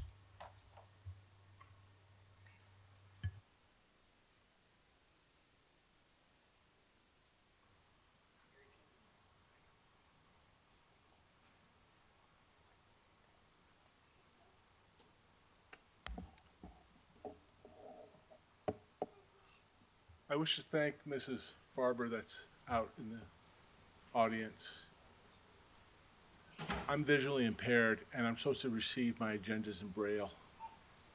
According to Officer Gonzalez, LAPD is exempt from the American Disability Act. I've shown my credentials. I've done everything in writing. I do what needs to be complied with. But according to Gonzalez over there, LAPD and government's exempt from the American Disability Act. The reason why I haven't been receiving my agendas, it's not because of Ms. Farber or Ms. Silva, is because some of your officers give the wrong question in which they give the right answer. And there's no accountability. I guarantee you, Gonzalez, I'm going to get a call from his union attorney over at Police Protective Leave saying I can't talk to him anymore because he's represented by counsel. Your department goes out of your way not to listen. The best response I ever received by one of your officers is, I don't know, and which is appropriate. But according to Gonzalez, right there, it's okay to discriminate against a person with American Disability Act for accommodation. If they don't know, get the supervisor to deal with it. That's fine. But I came here today to see where my agenda was. And I've been here all this time because according to Gonzalez, he spoke to Farber, in which she told me she did, and I've dealt with her since T-Fank days, which obviously since Mr. T-Fank left, it's always one more thing with this department. Always one more thing. You had a Captain Larson out there that didn't want to talk to me because, he kind of had a court order to do something. Do you know if I want to file a personnel complaint, I can't get the form in Braille? I had to have the city clerk do it, and they really had to go through a lot of problems with your department to get that. Then this Gonzalez thinks I'm one of these advocates. I'm not an advocate. Why do I want to waste my time down here? It's always one more thing. Where's my Braille? Because I know Ms. Farber tried, but unfortunately, and Ms. Sylvia Marie Sylvia tries, but it's always one more thing. Do I need to call your police union? Are you guys all union punk-ass bitches when I have to call the union? All I just want is my braille, which I'm entitled to under law. It's a preemption issue. I've given so much time since April in writing.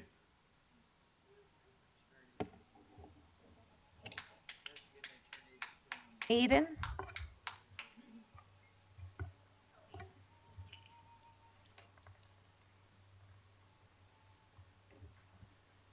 Followed by Megan.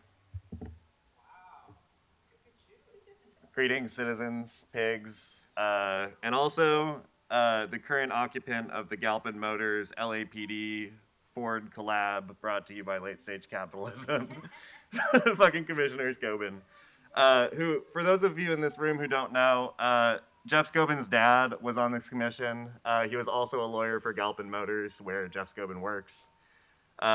A previous employee, or maybe the founder of that Ford dealership, was also on this commission. I've heard a lot of people today talk about coming in, asking for answers, asking for help, and not receiving it. I don't mean to state the obvious, but the reason you're not receiving it is because this board is not designed to protect you. This board does not walk in that door when they enter this building. They walk in that door. Do you know where that door comes from? That door comes from the pig pen. It does not come from the street. It does not come from the people. You do not represent us. You represent the interests of the LAPD. Your existence serves to sanitize and, confuse what police violence is. For example, when Chief Jim talks about, officer-involved shootings, every time we hear about this shit, it's the officer shot more people. Why did the officers shoot more people? Well, we've actually, the charges against these people have been escalated. And so through that, we can tell that the people are being more violent, and thus the more violent response from the police is justified. However, the people who charge people with crimes also work for the police. That would be the district attorney, I believe.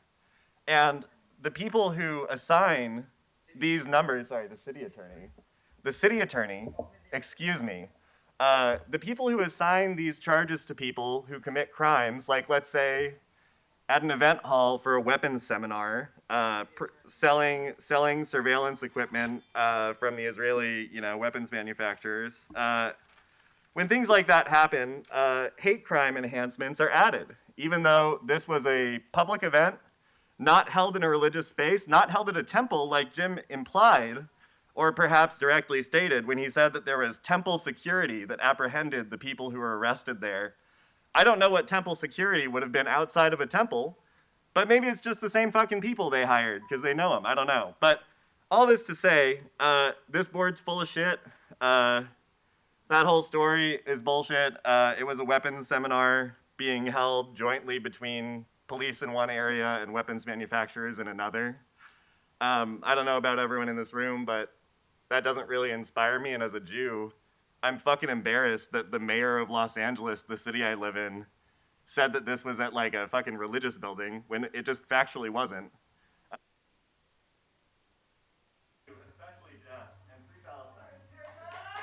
Megan? So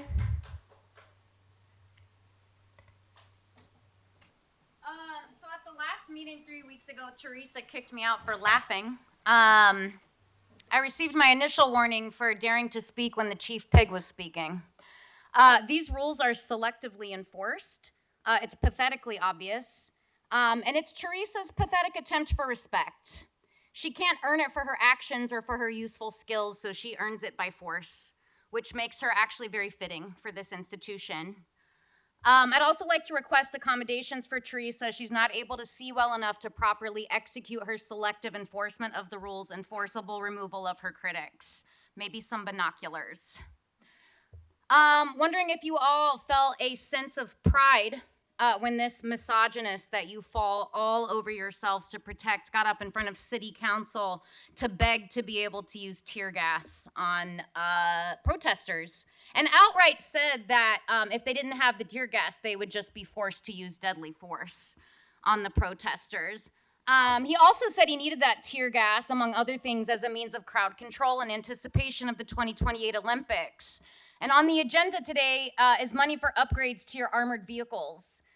We can trace the current hyper-militarization of the LAPD to the last Olympics, hosted in LA in the 80s.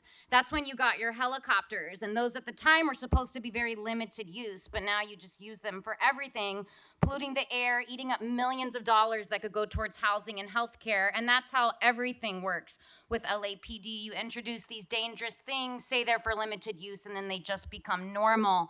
And that's what's so fucking dangerous about the fact that you all just rubber stamp every single dollar amount that comes across on that agenda.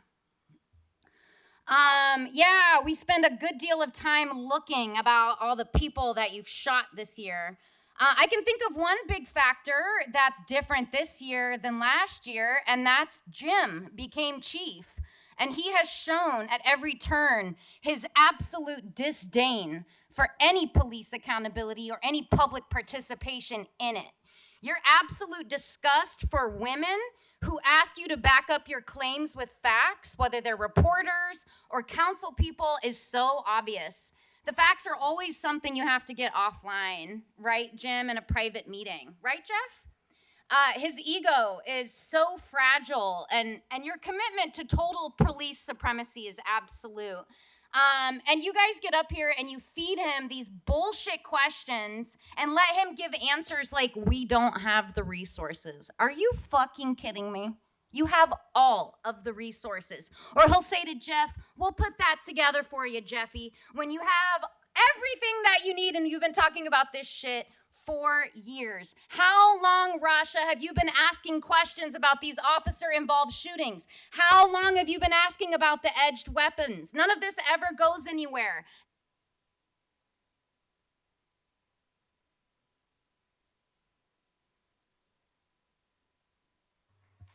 Next, we have Steve.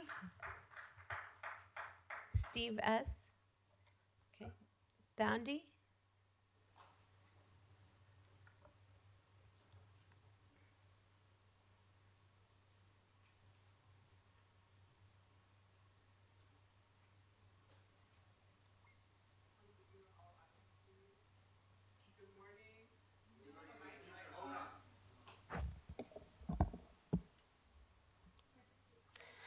Good morning. Fuck ICE. Fuck Israel. Fuck America. And fuck the LAPD. This commission is a sham of a commission. We all know this. We all can see it. There's really no point in having these meetings when we know very well that none of you are actual civilians. None of you are like us. Like that other person said, you come through another door, you go back home, you lead completely different lives thinking that you're above everyone else. And that's really the whole purpose of the LAPD. They constantly harass, intimidate, and surveil our communities. I live in the Crenshaw district. I can't walk 3 or 4 blocks without seeing cops just posted up somewhere, without hearing helicopters above my house for no reason. It is psychological warfare telling us that we are less than human beings. And I know that the whole purpose, we all know that the whole purpose of policing was to catch runaway slaves, to catch runaway enslaved people, and to genocide Native Americans. So why would you be doing anything differently? Even today, I see y'all posted up in your cars doing nothing. No one else here, we are workers, we are real workers. No one else here gets to sit in their car all day and scroll on their phone, harassing Black people and brown people, helping ICE kidnap people. That's not a real job. It's not a real job to go around murdering people and arresting people. I came back to LA after having left this city for some time.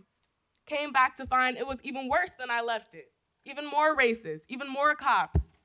Somehow all under Mayor Bass. This is crazy. So to sit up here and act like we're all ridiculous, just talking about nothing, you don't understand what our lives are like. None of you are real civilians. None of you understand what it feels like to be told that you're a criminal, to be waiting for us to mess up, to be waiting for any excuse to kill us. We remember Nyani Finlayson, right? What's happening with that? What's happening with the DA's office who's trying to overturn the charges of the police officers who killed Christopher DeAndre Mitchell. What are your thoughts on that? Why is there this organized crime? And why are you it? Why are we having this sham of a meeting today when we know that it's not gonna solve the real problem?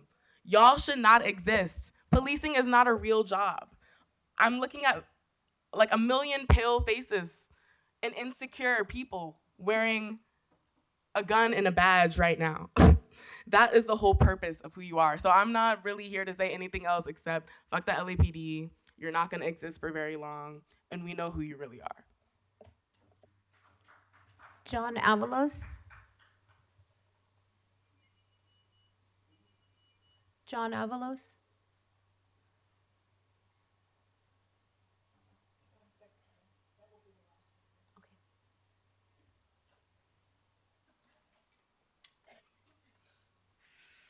Hi, everybody. John Avalos. That's one long word. John Avalos. I'm here today because I'm still concerned about how the police are treating the homeless. But before I get there, way back when I started coming to the meetings again after I took a break, the No Kings March, the first one had just happened. And Teresa was asking about that. And I don't know if you ever got a report about the decisions made that day by the police and the sheriffs during that No Kings March. The first one, the ICE had just begun kidnapping children from schools. So mostly the Latino community was out there at the No Kings March. You had already set up a curfew. And I was there around 3 p.m. The curfew was supposedly at 6. And so there was a lot of people all over City Hall. It was packed. And it was beautiful. I felt good. The young kids were out there, families and their babies were out there. It was beautiful. The cholos and the cholas were out there and with their tattoos. But all of a sudden, some white kids were running around slapping the police cars and hitting them and then running away. The police would not chase them, as if they were there on purpose, set up to start causing problems. And then all of a sudden, over there at the sheriff's office, they had circled it with barbed wire, lime green barbed wire. You guys were protecting your sheriffs from what? It was only the first No Kings March, but you set up barbed wire right there around the what is that called? The Hall of Justice. Why did you set up all? And then the sheriffs were right there all lined up, and the cholos were enjoying it. The kids were enjoying watching the sheriffs all lined up right there like this, staring at us.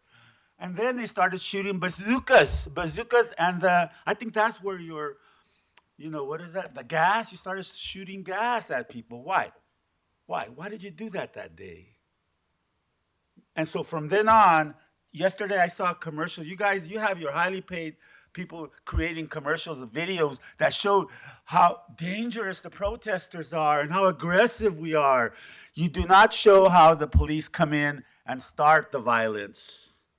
You do not show that. You're showing the opposite right now with videos, trying to convince the public that we're all ugly protesters who hate police. I mean, I can't believe this. And look what you're doing to the homeless right now. 5 seconds. The homeless. What are you doing to them, police? You are. Madam President, we're at 71 minutes, and that concludes public comment. Thank you very much. We're going to take a 10-minute break.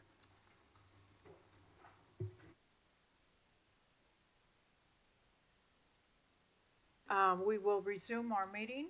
Madam Secretary? We are now back in open session. We'll now hear agenda item 3A through, give me a second, 3U. 3H will be held to a later date. Do we have a motion to approve the recommended board actions for 3A through 3U minus 3H?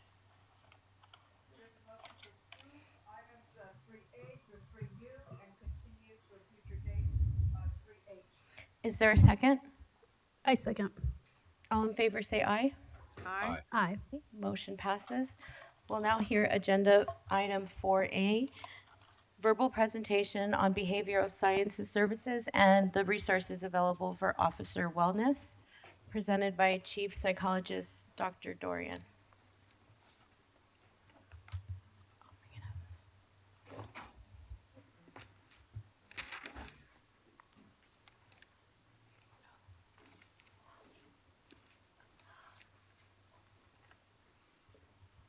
Good morning, Dr. Dorian. And thank you for your patience. Not at all. Good morning, and I have to say, maybe a good idea to have the psychologists after public comments every time. I think we'll be okay. So, good morning, Inspector Barragan, Chief McDonald, Director Sibley, Police Commissioners. Thank you very much for having us. It's a real honor to be able to share the vital work of Behavioral Science Services, or BSS, as most people know it by. The work that we do is often behind the scenes, but plays a crucial role in sustaining our personnel and organizational functioning through even the most challenging times. And it's done by some of the most caring and committed professionals anywhere. I'm joined today by two key members of our team. To my right, Dr. Madeline Sanchez. She's my assistant commanding officer and team supervisor. She's also our peer support team coordinator. And to my left is Sergeant 2 Sean Corey, a peer support team member himself, but also our peer health improvement team coordinator, which I'll explain in a little bit, and currently the sole member of our Alcohol and Substance Abuse Prevention, or ASAP, unit. Sergeant Corey has received specialized training through an Alcohol and Drug Studies certificate program. You'll hear briefly from each of them in just a moment. If we can transition. Thank you. Welcome, both of you. Thank you very much. So just a little bit about BSS to provide a basic overview. It's a specialized command within the LAPD, professionally staffed with doctoral level licensed psychologists, a registered dietitian nutritionist, sworn peer support personnel in our ASAP unit, and administrative staff. We also train and oversee the LAPD peer support team, currently over 200 members strong. Notably, BSS is the nation's first formal law enforcement wellness program, if not the world's. Established in 1968 with the hiring of my earliest predecessor, Dr. Marty Reiser, who's widely considered the father of police psychology. So BSS, or the LAPD, is really the birthplace of police psychology. As the Chief Police Psychologist and Commanding Officer of BSS, I report directly to the First Assistant Chief, Chief of Staff, which is a structure that reflects LAPD's continued pioneering commitment to employee and organizational wellness. We provide confidential clinical services, crisis response, training, consultation, and organizational support to all LAPD personnel, sworn and civilian, across every rank and assignment, 24 hours a day, 7 days a week, because our psychologists serve on call around the clock, and in that capacity respond to every SWAT call out as embedded members of the Crisis Negotiation Team, CNT. And as you discussed this morning, this really represents a key component of the department's de-escalation strategies, specifically at SWAT call-outs. They also provide immediate phone debriefings to our police service representatives, our dispatchers, our PSRs, following traumatic or high-impact calls. That's in real time, right after they take a tough call. And this ensures that we provide frontline communicators timely psychological support. We are not an external vendor like many agencies have, in fact, most agencies. We're embedded in the department with a presence in every major bureau and division. And again, we respond to critical incidents, facilitate reintegration back into the field or back to work after a leave, and advise leadership on morale, communication, policy, and accountability. In short, BSS exists to support the health, resilience, and professionalism of the people who serve this city, and to help the department function at its best, even under the most difficult conditions.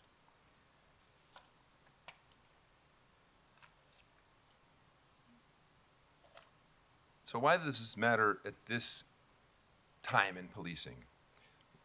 We respond to these critical incidents, attend roll calls, support reintegration, and consult with command staff. And, oh, excuse me, I skipped a section. As you all know, since 2020, law enforcement has faced increased exposure to trauma, rising mental health challenges, and greater public scrutiny. In this new landscape, LAPD has chosen not just to respond, but to lead.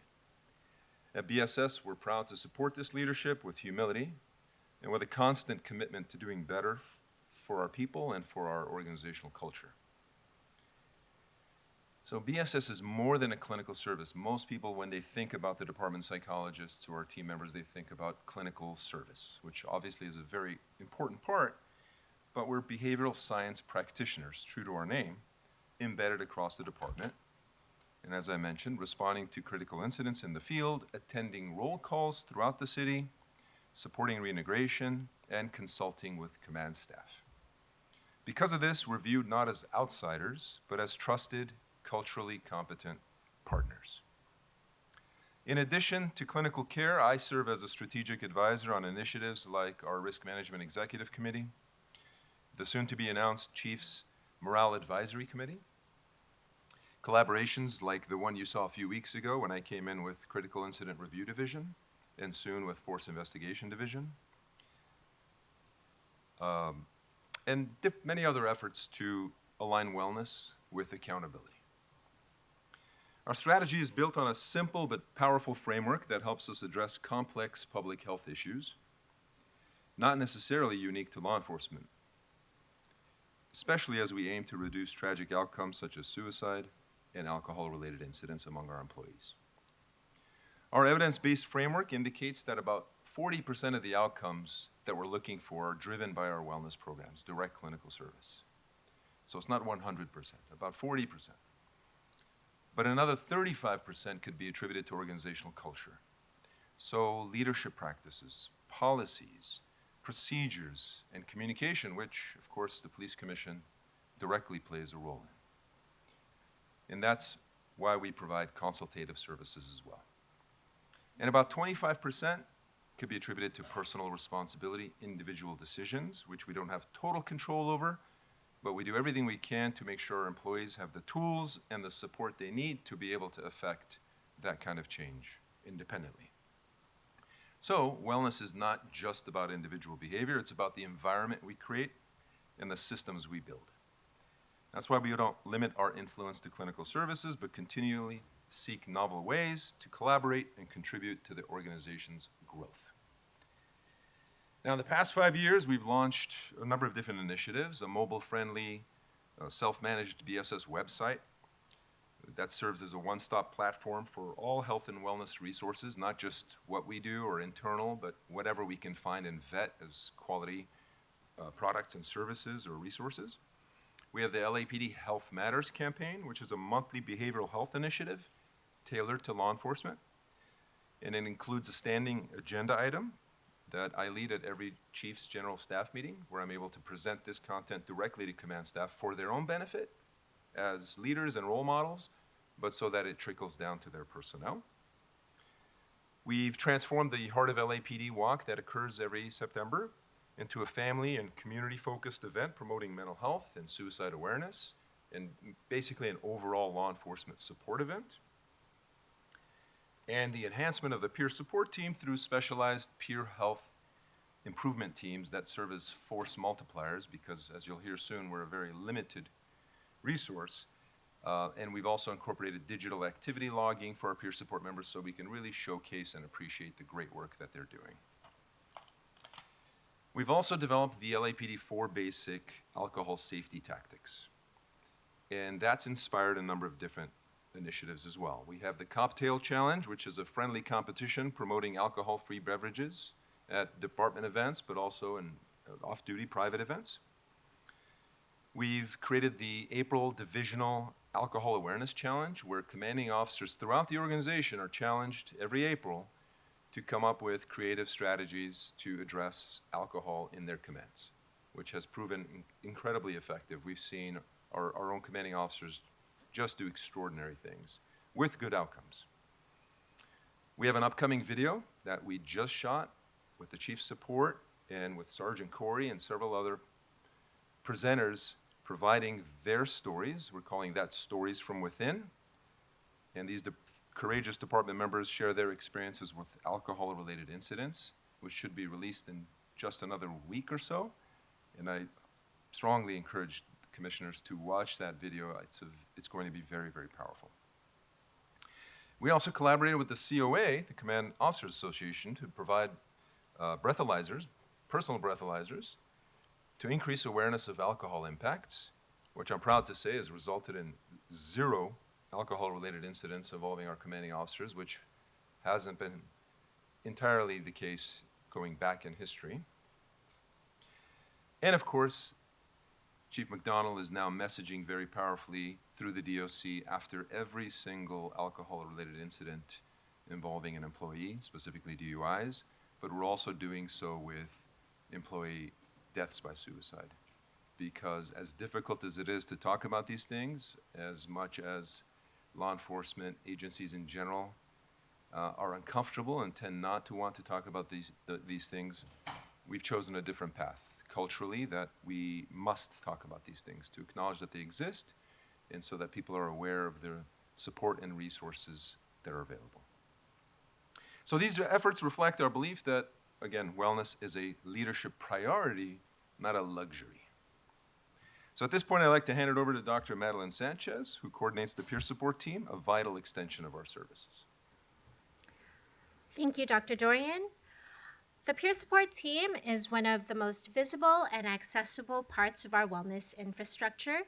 It's made up of over 200 trained, sworn, and civilian members who serve as confidential, culturally competent points of contact across the department.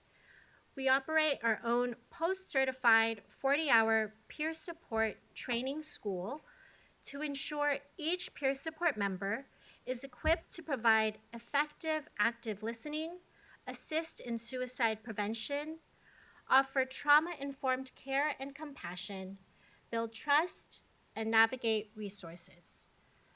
Peer support complements our clinical services by offering immediate and accessible peer-level support, guidance toward professional resources, a bridge between field personnel and BSS clinicians. They're present at roll calls, after critical incidents, and during times of personal or professional stress. Their presence encourages a culture of support and reminds personnel that seeking help is a sign of strength. It reinforces the message that no one has to go through this job alone. Now I'll turn it over to Sergeant Sean Corey, who brings both personal and professional insights to this work. Thank you, ma'am. I have about 20 years on the job within this department, and I've worked a fairly normal, I would say, job so far, which has been patrol, specialized units, enforcement, some administrative stuff throughout my tenure, and then the latter half was as a field supervisor. I will say though, like many others, I was using alcohol to help manage that stress throughout that time. And that was stress on and off the job, and until it became the bigger problem for me. And over a period of time, it became clear that I needed to get some sort of help. But I didn't do that for a long time. And to serve as a testament to things like peer support, through the peer support program, I was connected to BSS, and for me, that was a game changer. It changed the trajectory of my life. And that experience led me to eventually join BSS and the Alcohol and Substance Abuse Prevention Unit, where I can now connect other employees as a peer, because someone who's been there and helped them walk through that process so they're not alone, step by step, them and their families, so they can get the help that they need and deserve. And that with alcohol or any other substance abuse issues, but also with other things as well. And this job can be hard. I mean, so can life. But again, to say that they don't have to do it alone. That we have resources. We have a lot of resources that we can throw them a lifeline. And I'm I'm proud now to work for a unit such as BSS, to be there as a team. We show up, not just when things fall apart, but to help people put their lives back together, piece by piece, step by step, through the whole process. So I'll turn it back over to Dr. Dorian. Thank you both. I'd now like to briefly highlight something that we rarely discuss, but I believe is essential to appreciate, and that's the value proposition of a service like BSS in the organization. So every time we prevent a crisis, stabilize a struggling employee, or support a supervisor, we're reducing liability. We're preserving productivity. We're protecting public trust. Consider this. Preserving one officer's career can save $250,000 to $500,000, just one officer. Avoiding one alcohol-related off-duty incident or DUI can save anywhere from $100,000 to $300,000 in admin costs or liability. If duty-related, it could be even more. De-escalating one SWAT call-out without tactical intervention can save $500,000 to $150,000 in, let's say, property damage or costs, or millions if deadly force or litigation is involved. And preventing one workplace conflict from escalating into a civil lawsuit can save hundreds of thousands to millions. And these are events that don't occur annually or every few months or even every few weeks, but weekly, if not sometimes daily, as far as our efforts go.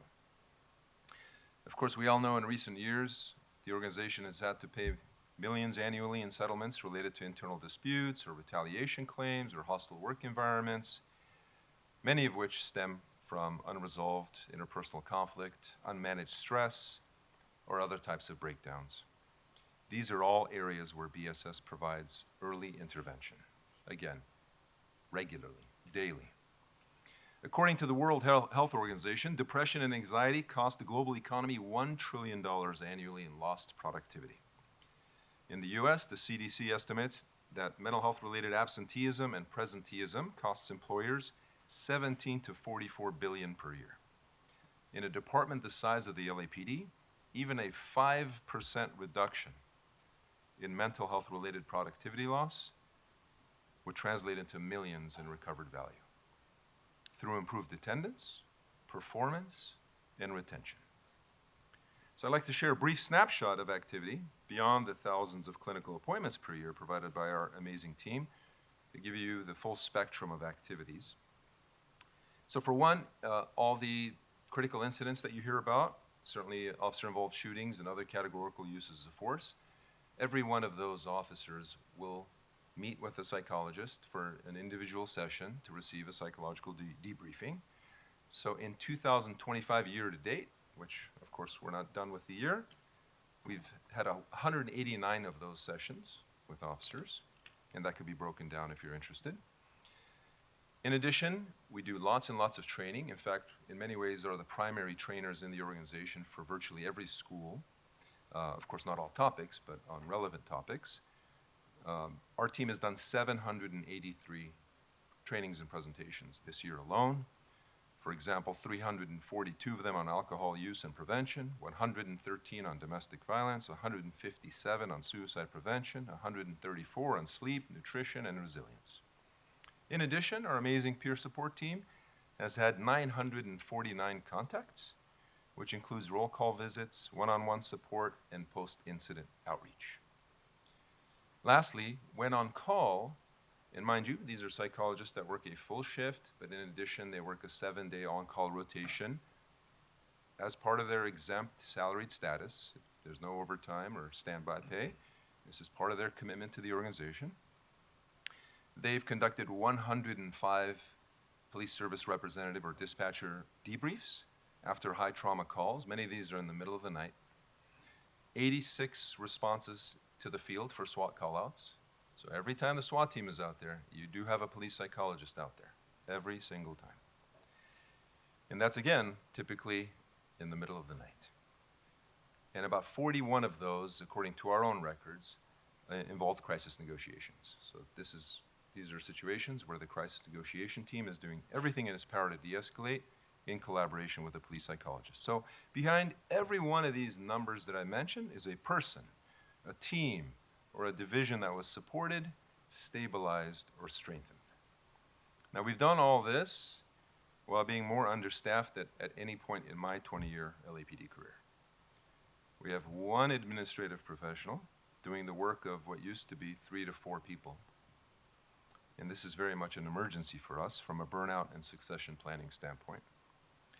We have half the supervision, with Dr. Sanchez being our only supervisor, outside of myself, and half the ASAP team, with Sergeant Corey being our only ASAP individual. And again, going back 20 years, we're down from 19 psychologists to 13, ourselves included, with retirements looming and a civilian hiring freeze, which, of course, I know you're all aware of, but it's important to acknowledge these things because, again, the critical service this provides for the organization. Despite this, we continue to deliver, though the strain is real and the need is growing. We're proud to be here and have an extraordinarily committed team. In closing, our philosophy is built on balance. It's trauma-informed, compassionate, balanced with the accountability that's required for an agency of this caliber. And our year-round goals, so we don't wait for holidays or major events or the Olympics. Year-round, our goals are to reduce stigma, continue to improve our wellness programs, increase awareness of all the resources that are out there among our personnel, and that work, of course, never ends. So, in closing, to every member of this department and to the public we serve, I want to say that help is always available for all of our LAPD personnel. That support is confidential by law. We help people navigate these challenging waters and navigate this career without creating more trouble for them. Seeking help is a sign of strength and operational readiness for the organization, and that BSS is here as an ethical, mission-critical support system dedicated to professionalism and human dignity, and we're something that both department family members and the citizens of Los Angeles can take confidence in, knowing we have your back. And with that, I thank you all for your interest and patience with this presentation. We'd be happy to answer any questions about anything that we discussed or any other questions that you may be interested in. Thank you. Thank you very much, Dr. Dorian and Dr. Sanchez and Sergeant Corey.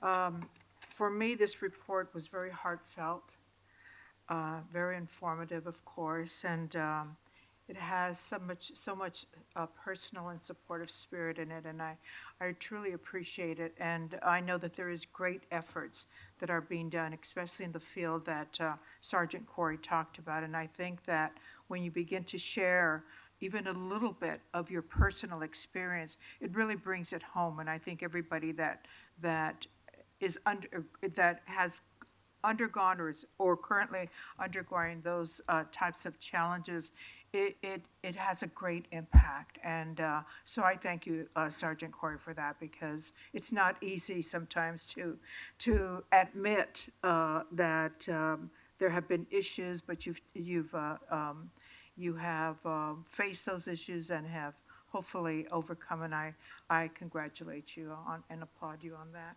All right, I'd like to also turn to our Commissioner Scobin. Any comment, Commissioner Scobin? Yeah, I echo your sentiments. I love the line, "Wellness is not a luxury," because it speaks to why this is so important. A couple things I didn't hear. I'm curious about. Emotional injury often accompanies physical injury, and I heard about some of the psychological services offered to officers involved in an officer-involved shooting. But I'm curious, what focus or program is there to be sure emotional care is provided for officers who have been shot or otherwise seriously injured, both before and after they return to work, to help bring emotional closure? Thank you. Fantastic question. So first and foremost, again, every employee has access to services anytime they want or need it. So sometimes it's a question of, are they comfortable receiving those services? Are they aware of those services? And or are they disinclined to utilize them? And are there other ways we can ensure that we look out for our people? So we need to acknowledge that there are different pathways that people come to BSS. The most obvious is that they pick up the phone and call and make an appointment. So we call those self-referred appointments. Then we have protocol-driven. And so we have protocols for certainly officer-involved shootings, but actually for every categorical use of force. But we also encourage commanding officers to make a referral after exposure to any critical incident. So critical incidents, traumatic incidents can vary from traffic collisions, personal injury, an in-custody death, and sometimes things we just can't imagine. Certainly witnessing horrific events, gruesome scenes, etc. So it's a partnership between us and the commanding officer and other supervisors, and we teach this in all the supervisors' schools, that they pay attention to these things, to know that they're occurring so that they can make the referrals. When those referrals are made, they're done in a directed fashion, meaning the employee is told that they shall attend the appointment. When they come to us, because we're healthcare professionals, we have to obtain their informed consent. At that time, they can decline if they'd like to, but it's rarely the case. When they provide their consent, we proceed in providing essentially psychological first aid. We're triaging what their needs are. We'll make recommendations to them. Those are private clinical recommendations. That does not go back to the command. The command does just hear about attendance because they're coming on duty. The supervisor needs to know they didn't go to Starbucks, they came to us. And so we confirm attendance, any follow-up appointments, but that's about it.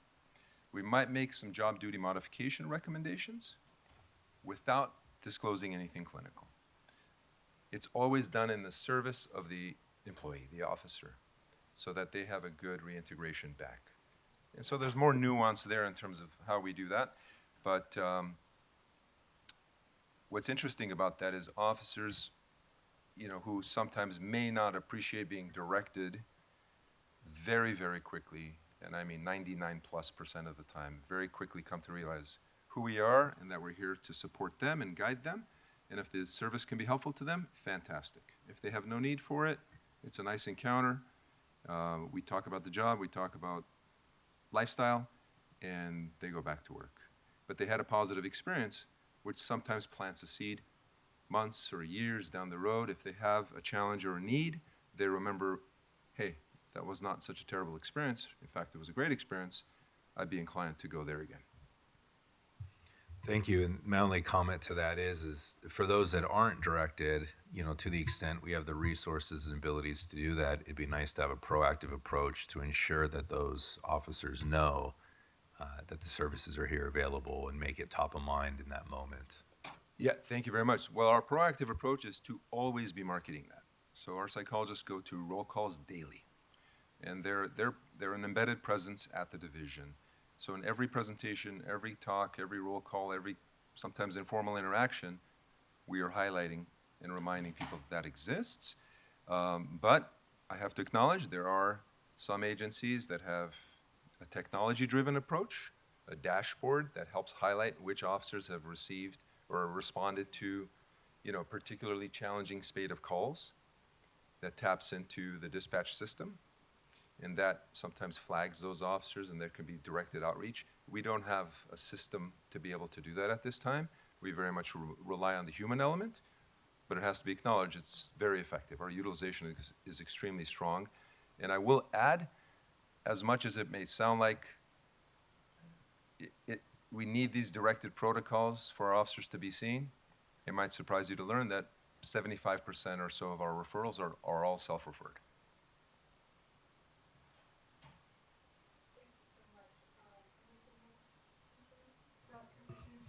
Yes, thank you. Thank you all so much for the presentation. I am a true believer in all of the work that you do and think that you all are just such a gem to the department.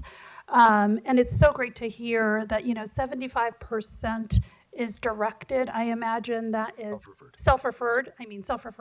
That is a vast difference than when, behavioral sciences first came to the department, and that's a testament to you all building trust and really showing your value and that people want to come get the help that they need. And so I just want to personally thank you all for all the work that you do, not only to keep our community safe through de-escalation and the embedded aspect of being there for crisis negotiations, but also, you know, to keep the department and officers safe. And I really do believe that you all are a model to departments all across the globe, and that they look to you to see what is LAPD doing.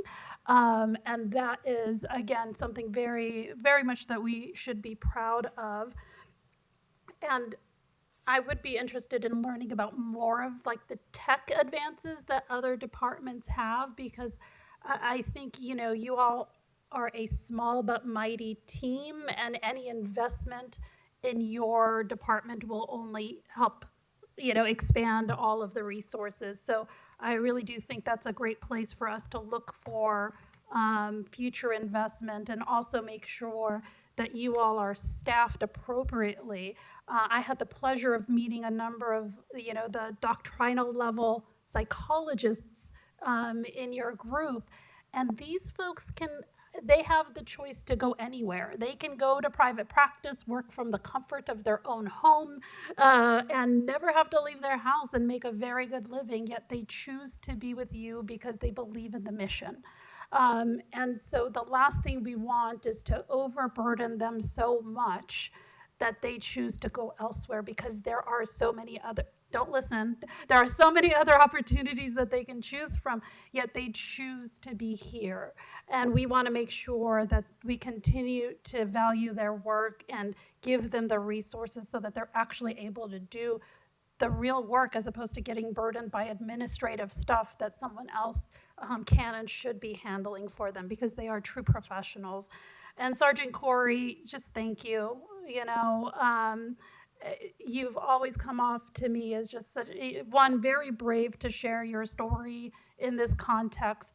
But it's your testament just is, and you ooze credibility to encourage others to just seek out the help that we hope everyone does. So thank you for your authenticity, and thank you for being such a wonderful resource here. I just hope any officers who are listening, either whether they themselves have a potential issue or they see their fellow officers. Like, this is a great example of when ABLE, you know, active bystander type training should kick in.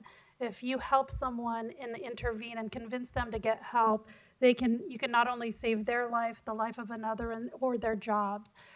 So they truly can be very impactful here. And, you know, you said, you know, the job can be hard, but so can life. But, you know, when we look at all the things that are thrown on the officers, and even just this year, the fires, the protests, the active, you know, tactical alerts that extend for days, overtime, burnout, and then coming home to a whole other set of problems.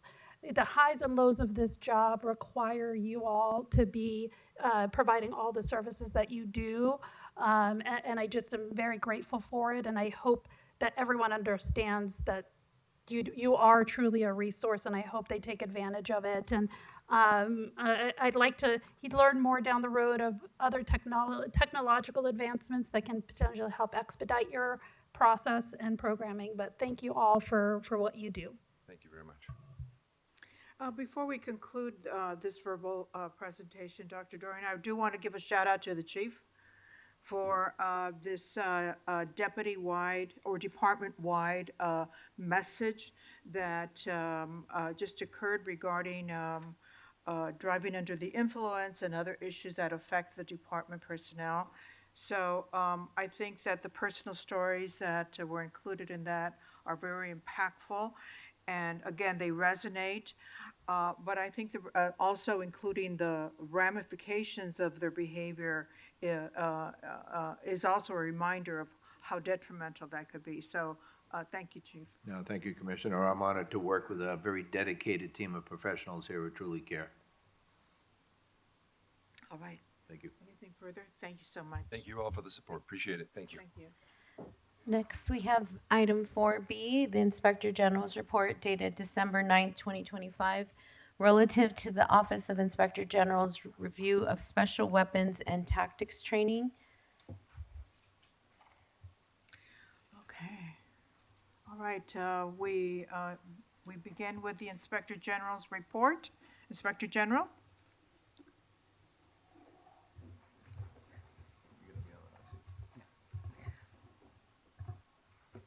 Thank you. We have Assistant Inspector General Brian Buckner and Assistant Inspector General Lisa Redoubt presenting for my office. Good afternoon, Commissioners, Inspector General, Chief McDonald, Mr. Sibley, Mr. De La Guerra. I'm Brian Buckner. I'm an Assistant Inspector General overseeing the use of force section, and with me today is, you have a microphone, sorry. Good afternoon, Commissioners. My name is Lisa Redoubt, and I'm the Assistant Inspector General that oversees the audit section. And before you today is the OIG's review of Special Weapons and Tactics, or SWAT's, training standards. Before I go too much further, I want to thank the project team, Assistant Inspector General Redoubt, also the project lead and the report's lead author, Police Special Investigator Raj Patel, who fortunately for him, but unfortunately for us, is traveling abroad and isn't unable to be here today. I also want to acknowledge former Police Special Investigator Dr. Joe Cortez, who really laid the foundation for a lot of the OIG's recent work on SWAT, but departed the office before he could see the report to completion. So I want to acknowledge his contribution to this work.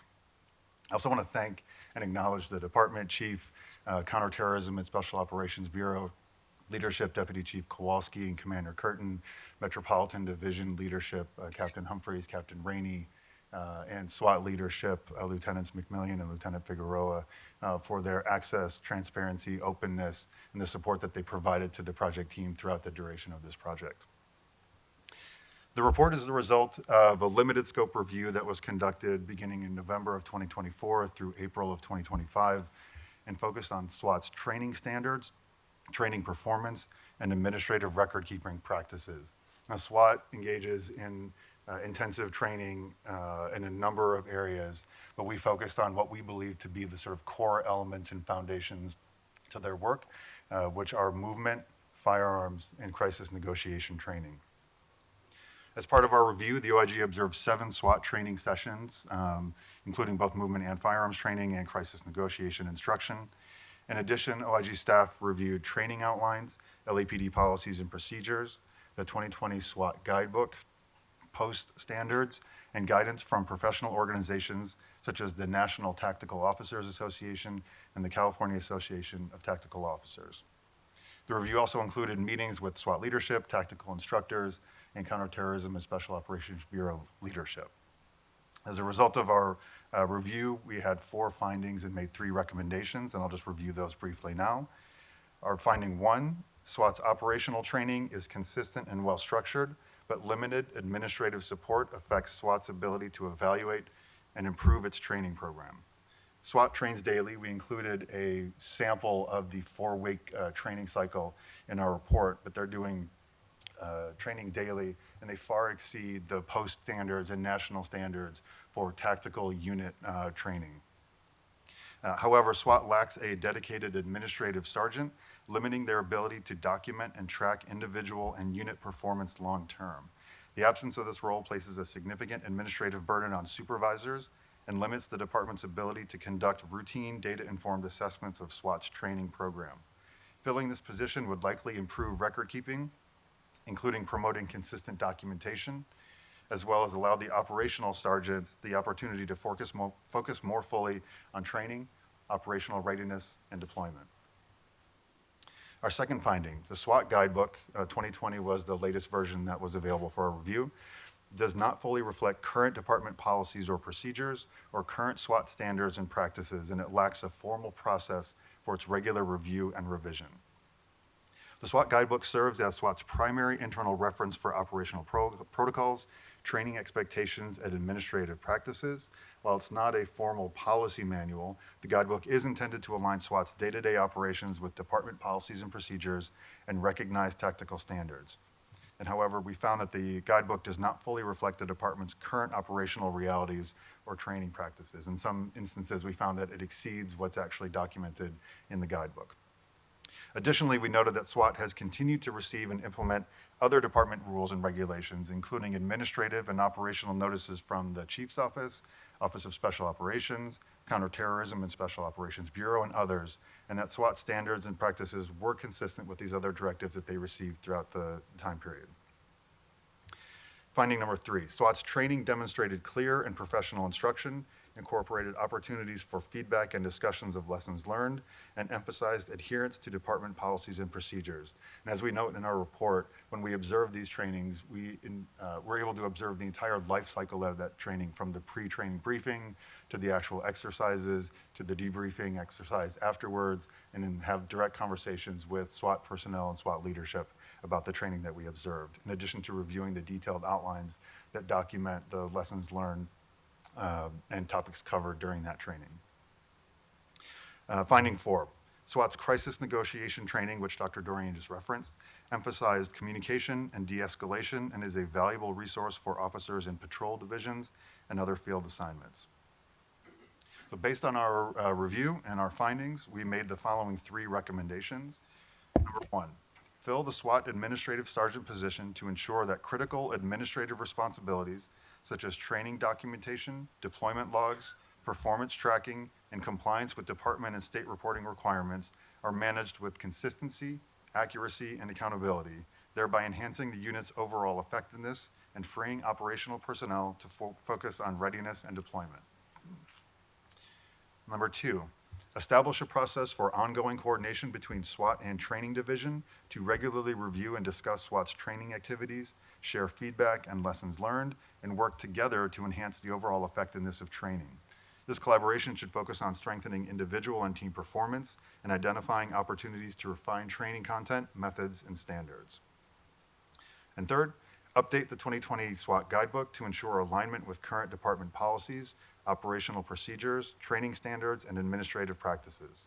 The revised guidebook should establish clear requirements for training curriculum and mandate the regular review and updating of training materials to reflect current professional standards, department policy, and applicable state and federal law. The guidebook should also clearly distinguish between department procedures and policies. So again, we appreciate SWAT's cooperation, the department's cooperation throughout the report, and we're happy to answer any questions the commission might have. Thank you.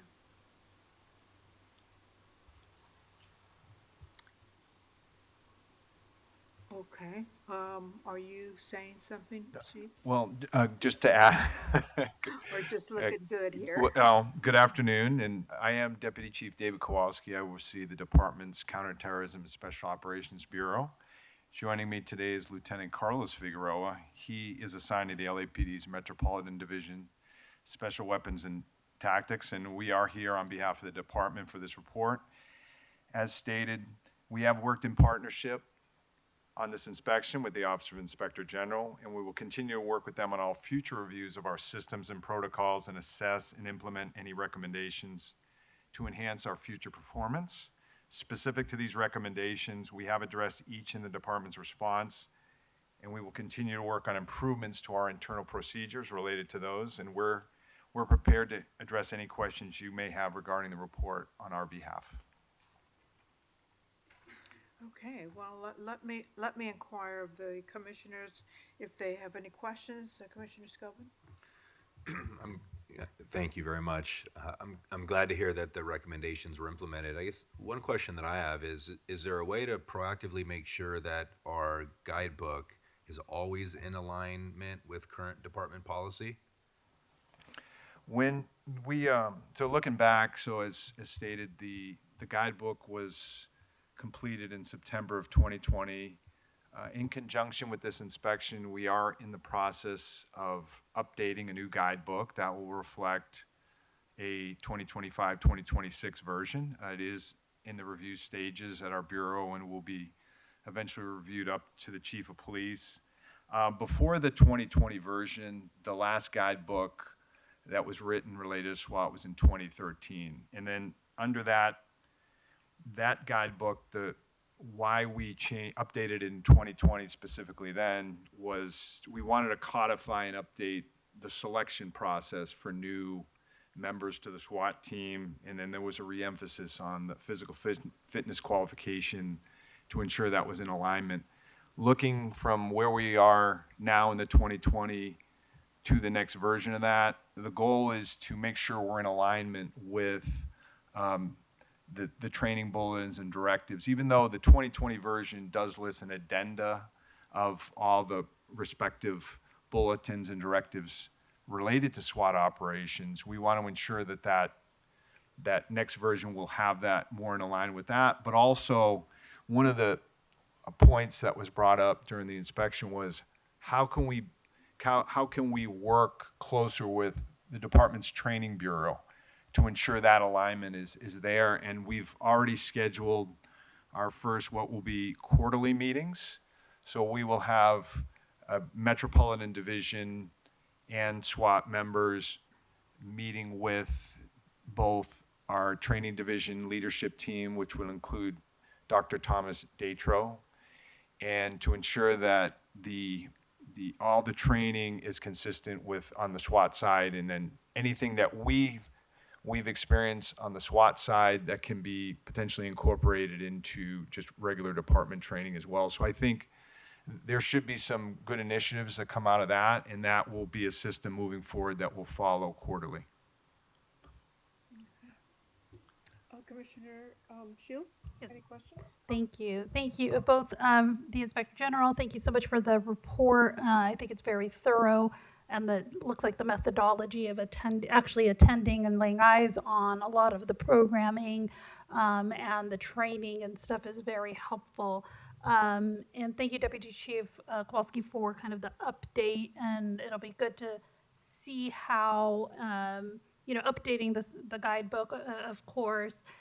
With regards to kind of like the administrative burden and given financial restraints and all of that stuff, have we looked at other kind of technology that can help you all accomplish some of these to keep things like documented properly, the training and other things like that?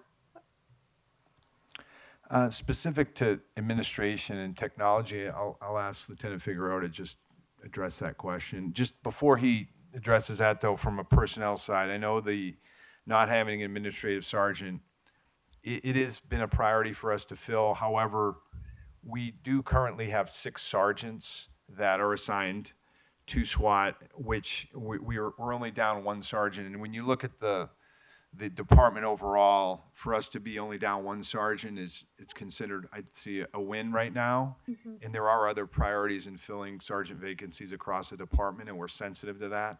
However, we do have 2 detectives that are assigned to SWAT, and in addition to the mental evaluation team and the psychologists that respond to the SWAT incidents in off hours, at least 1 detective is on call to assist with any investigations that a detective can oversee. But those 2 detectives also serve and provide administrative support. And that was discussed during the inspection, that we do have these detectives available, and they do provide that oversight to fill some of the gaps. But specific to the question you have regarding technology and other options, Lieutenant Figueroa. Morning, Commissioners. Morning, ma'am.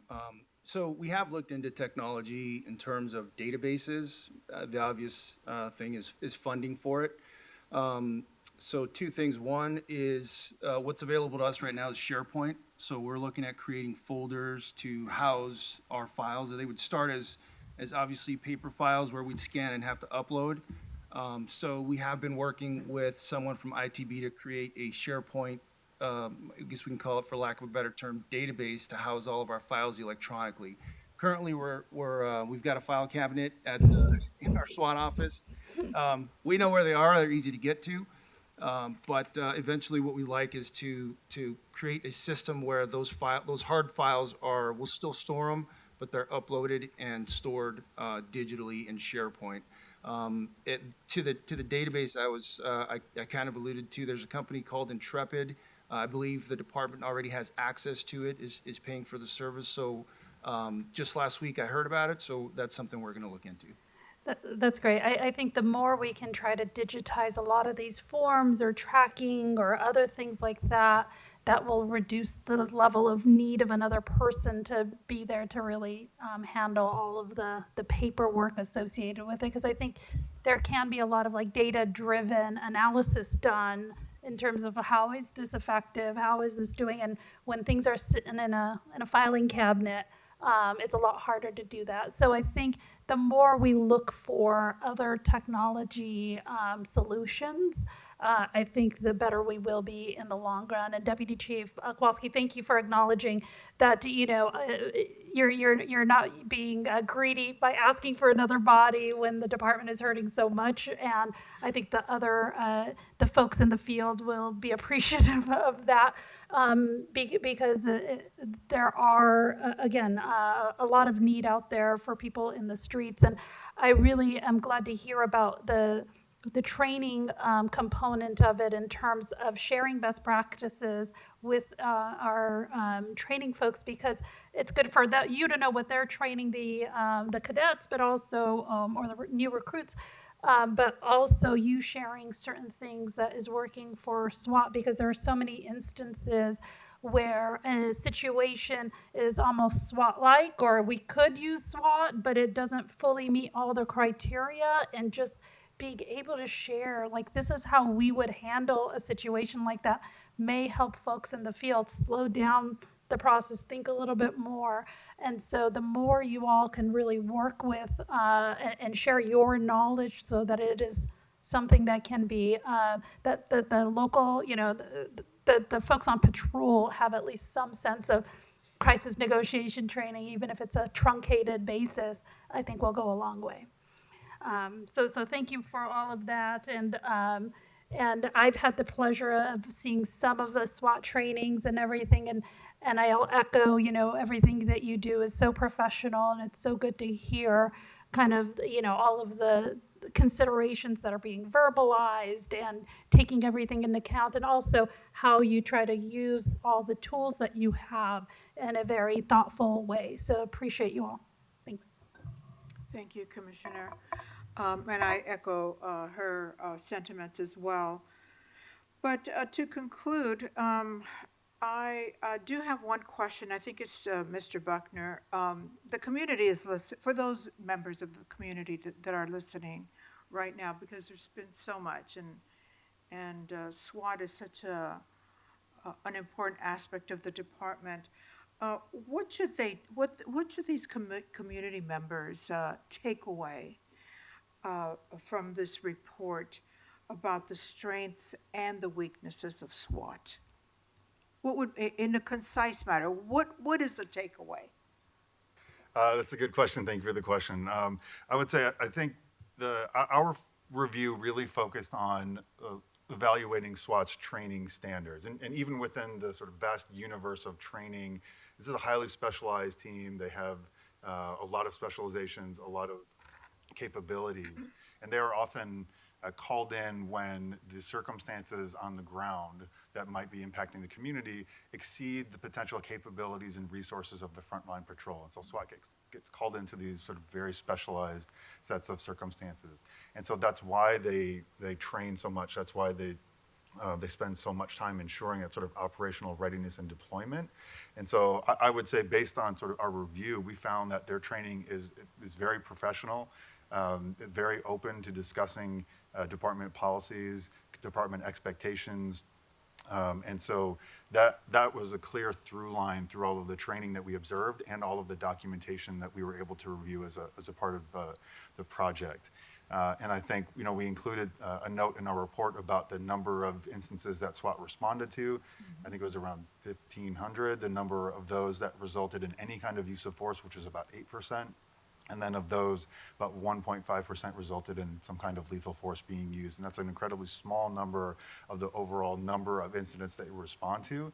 And I think that's a testament to the training, the readiness, the deployment capabilities that they have, the vast resources, including the crisis negotiation team and other resources that they have, and that they prioritize trying to resolve these in the way that's most positive possible for the overall outcome. And so I think those are some of the most important takeaways that we had throughout the project. Thank you so much. Okay, I think that's it. Commissioner, anything further? Thank you so much for your thorough presentation. Okay, we'll now move on to item 4C. Are we going to approve the report? Oh, I'm sorry. The recommended board action is to approve the Inspector General's report. Do we have a motion? There is a motion to approve the Inspector General's report. Is there a second? I second. All in favor, say aye. Aye. Okay, motion passes. We'll now move on to item 4C, the department's report dated October 2nd, 2025, relative to the Certificate of Release Audit number 25-003.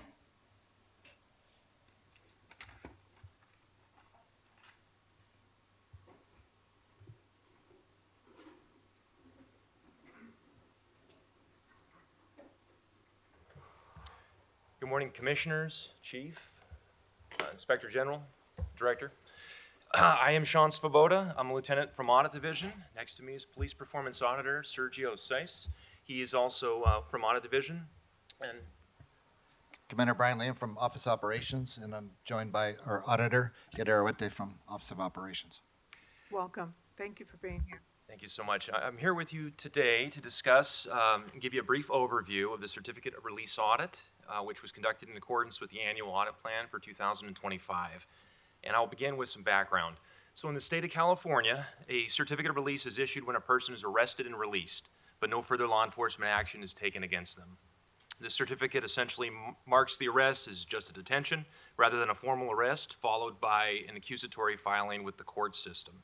So in looking at the policies and procedures related to the certificate of releases, this audit tested 4 objectives in 2 primary areas, which include the following: the attachment of the certificate of release to the detention logs, the approval of the certificate of release prior to booking, the documentation of the certificate of releases issued to arrestees, and that certificate of releases were maintained in the detective case packages. The report revealed the department received 100% compliance in all but 2 areas, and those areas were objectives under the evaluation of the certificate of release process and include the attachment of certificate of releases to the detention logs, and that's at a 38% compliance, and documentation of certificate of releases issued to arrestees, and that's at 4% compliance. Audit Division then met with Office of Operations, who are in general agreement with the findings, and they have addressed issues by implementing corrective measures across all geographic areas, which include recirculation of relevant policies, a strengthened supervisor accountability, additional roll call trainings, mandatory attachment of certificate of releases to detention logs, and the initiation of ongoing log reviews. Representatives from OO are also here, so if the board has any additional questions, thank you so much.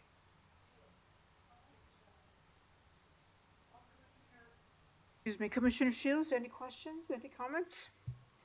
Sure. Thank you for the report, and it's good to hear that there's ongoing kind of efforts to improve the requirements. But can we just give us an understanding as to, with one of the requirements only reaching a 4%,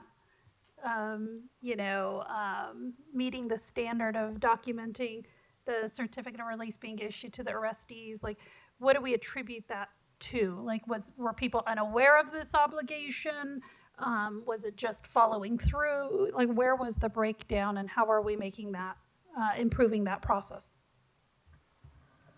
I think it was definitely a training issue. This is this was a new process for us as the department, so it's definitely about training it both on the officer level and the watch commander level as well. So we've actually tasked the bureaus with going back and doing all this training, so we provided the results of this audit with them, expect them to go back and train it, and then we've tasked the bureaus actually with doing an inspection in November, so real soon we should have a new inspection on how they did, and then we'll train from there as well, so.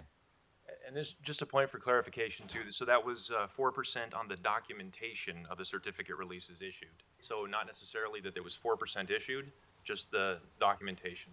I see. And do we know, or do we have any way of knowing how many were actually issued, or if there was lacking any documentation, we wouldn't know how many actually received it? Right, that's a problem. That's the problem, yeah. Right, exactly. There is a check and balance system. On the adult detention log, it will specify that a certificate of release was issued, and this is signed off by our watch commander. The problem was just not physically having the proof that the subject actually received the certificate of release. Okay, and so there is on one form at least, like kind of a reminder to check off, and, because I was gonna say that one of the processes is like, anytime you're trying to develop a good process is just having it where it's a fail-safe, right? Like here's a check mark, and is there Right, any way? It just depends on them to actually write that in there, so it's, And through our validation process, we were able to clear 44 findings. So we got a little bit better, but there was definitely a huge opportunity to improve here. Okay, wonderful. Oh, and the policy itself reads, when the arresting officer issues a certificate of release, he or she shall also complete a field interview report, and there's a specific form number here, and place a notation, certificate of release issued, in the space provided for circumstances of interview. And there is a new system, RMS is in place, and the policy isn't exactly updated to match that, which may be cause of the discrepancy. And that's, I was gonna also ask if there's any tech associated with this where we can easily kind of see which ones have been marked or not, and maybe update the policy so that it is more aligned with what is available technology for this. yes, we're definitely looking at that. The FI can be updated, if the FI can be completed and put in RMS. Unfortunately, some of the other documents can't. That would be an additional funding issue. We're not prepared to do at this point, but the FI absolutely should be completed and be inserted into RMS. And so that, well, that way we'll have a record. Okay, and then, so there's gonna be another audit, you said, coming up. The bureaus just did one in November, so we're waiting to receive that one. We'll take a look at that, and then from there, we'll figure out how we continue to get better, I'm sure. Great, thank you. Okay, thank you. Any questions, Commissioner Scoven? Yeah, hopefully we get a copy of that. I'm curious to see, one of my questions is, the audit period ended in March. I was curious if we had any visibility into how we've done since. So looking forward to seeing that. Okay, yeah, it's for November period. We haven't seen it yet, but yes. So one comment I have, and at least the way I see it is a concern, so I wanted to share it. And first off, I think it's important and awesome that we go in with an open heart, open mind anytime in an audit, because it's an opportunity to improve. And frankly, in this, there's clear areas that we need to improve as a department. When I looked at the Office of Operations Response and Corrective Measures, it appeared as though every bureau submitted their prospective corrective measures. And so my comment is, I think as a department, we want to be consistent, and we want to have a policy and expectations that are consistent citywide. And so my question is every bureau seems to be doing maybe something slightly different to adhere to this. And would it not be better to have taken these recommendations from each bureau and ultimately decide what are the best practices and processes that should be implemented to ensure compliance, and then roll out a consistent expectation citywide? I would think that would allow us to be, more consistent, frankly, in situations when personnel or supervisors are moving from bureau to bureau. So I think the policy, the expectations are consistent across the board. We just shared with the inspection with the bureaus and allowed them to figure out how to train to that policy. So I think it is consistent citywide, but we gave them an opportunity was to fix it. And then from there, we'll see, with this next inspection, we'll see how we did from there. If I may add, because the results fluctuated between areas, and we thought it was so important to involve our deputy chiefs, and that's how they came up with the individual plans for their bureaus, and then that got disseminated to their areas. Okay, because like, for example, in Central Bureau, that was the only bureau that I see specifically that watch commanders will be required to document the issuance and circumstances surrounding no release will be approved without required documentation. That's already in the policy, and also in the certificate of release, there's a section here for the watch commander to sign off on. Okay, great. Is that it? Okay, thank you, Commissioner. All right, I don't have any questions. I think this is pretty straightforward and very informative. Thank you so much for your presentation. Thank you And very much. happy holidays to all of you. The recommended board action is to approve the department's report for the certificate of release audit number 25-003. Do I have a motion to approve? Yes, the motion, Okay, do we have a second? I move that the Board of Police Commissioners approve the attached certificate of release audit. And do we have a second? I second. All in favor, say aye. Aye. Aye. Okay, motion passes. Thank you. Next, we have item 4D, the department's report dated October 28th, 2025, relative to digital in-car video system use and deployment revised and digital in-car video evidence control log form 10.11.05 deactivated as set forth, and we have Commander Goddard. Commander, good morning. Yeah, good afternoon. Yes, good afternoon, my bad. Good afternoon, President Sanchez Gordon, fellow commissioners, Inspector General Berrigan, Chief McDonald, Executive Director Sibley, and Deputy City Attorney De La Guerra. I'm Commander Randy Goddard, the Acting Chief Information Officer and Commanding Officer of Information Technology Bureau. Thank you for the opportunity to present the department's revised policy on the digital in-car video system, which is based on the transition from an end-of-life Safe Fleet co-band system initiated in 2009 to the Axon Fleet 3 system. This change reflects the department's commitment to quality through continuous improvement by adapting to the latest technologies and maintaining a strong commitment to transparency, accountability, and operational efficiency. I'd like to quickly highlight the two most important revisions of this policy that, again, has been in place since 2009. Number one, integration between the Axon Fleet 3 system and the Axon body-worn video camera. The digital car video system is now fully integrated, enabling synchronization, audio, and video recording with the officer's body-worn cameras.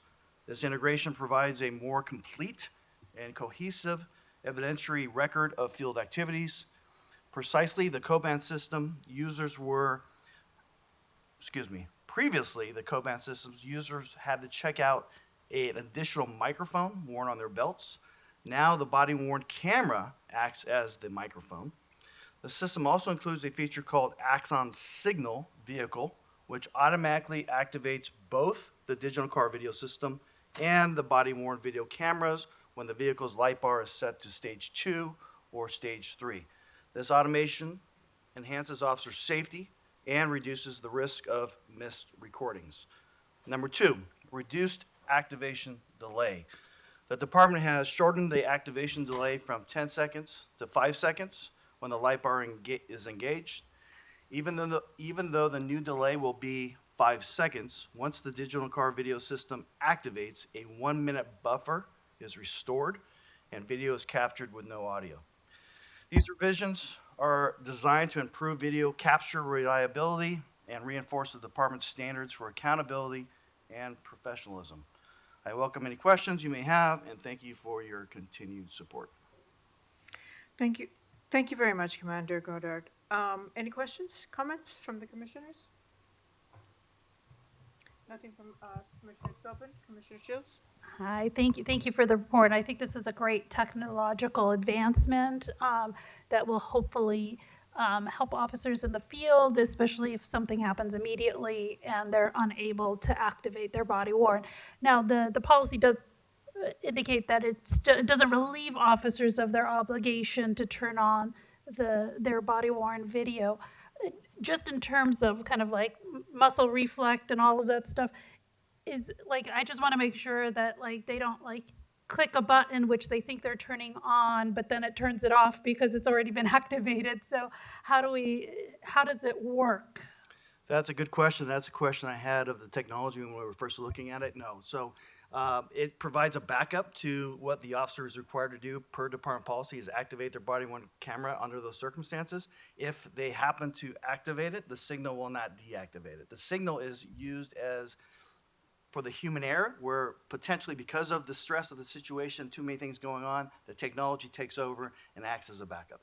That's great to hear. And I had heard of like, maybe it's like an earlier model where there was like certain interference, like worried about other people's body worn being turned on and not the officers actually activating their own, car. Has that been taken care of, and how do we deal with that? Absolutely. So this was a meet and confer issue with the Los Angeles Police Protective League. That was one of the issues that was brought up. We went back to the vendor, and they actually redesigned this particular feature to pair only from the vehicle to the 2 officers assigned to that vehicle. Well, and obviously, you just wouldn't want that just happening, like interfering with other folks and everything. So I'm glad that they were able to take care of that. But I think, again, I think this is a great advancement, and we'll get, I think, more recordings, not less recordings, because of this. So We'll get the recordings that we need for maintaining the department policy, definitely. thank you so much. That's all I had. Okay, thank you very much, and I do concur that it is a great advancement, and I think it makes it much easier for recording and for the microphone, and I just have one question. This light bar is set for 2 or 3 activation. Is that code 3? So Primarily? stage 2 will activate a solid red and blue light on the front, and then the rear ambers in the back. The stage 3 will give you what you see when officers are, with the lights Flying and down the siren a road. little bit.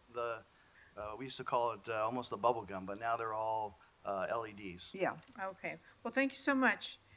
Thank you so much for your presentation. Happy holidays. Thank you.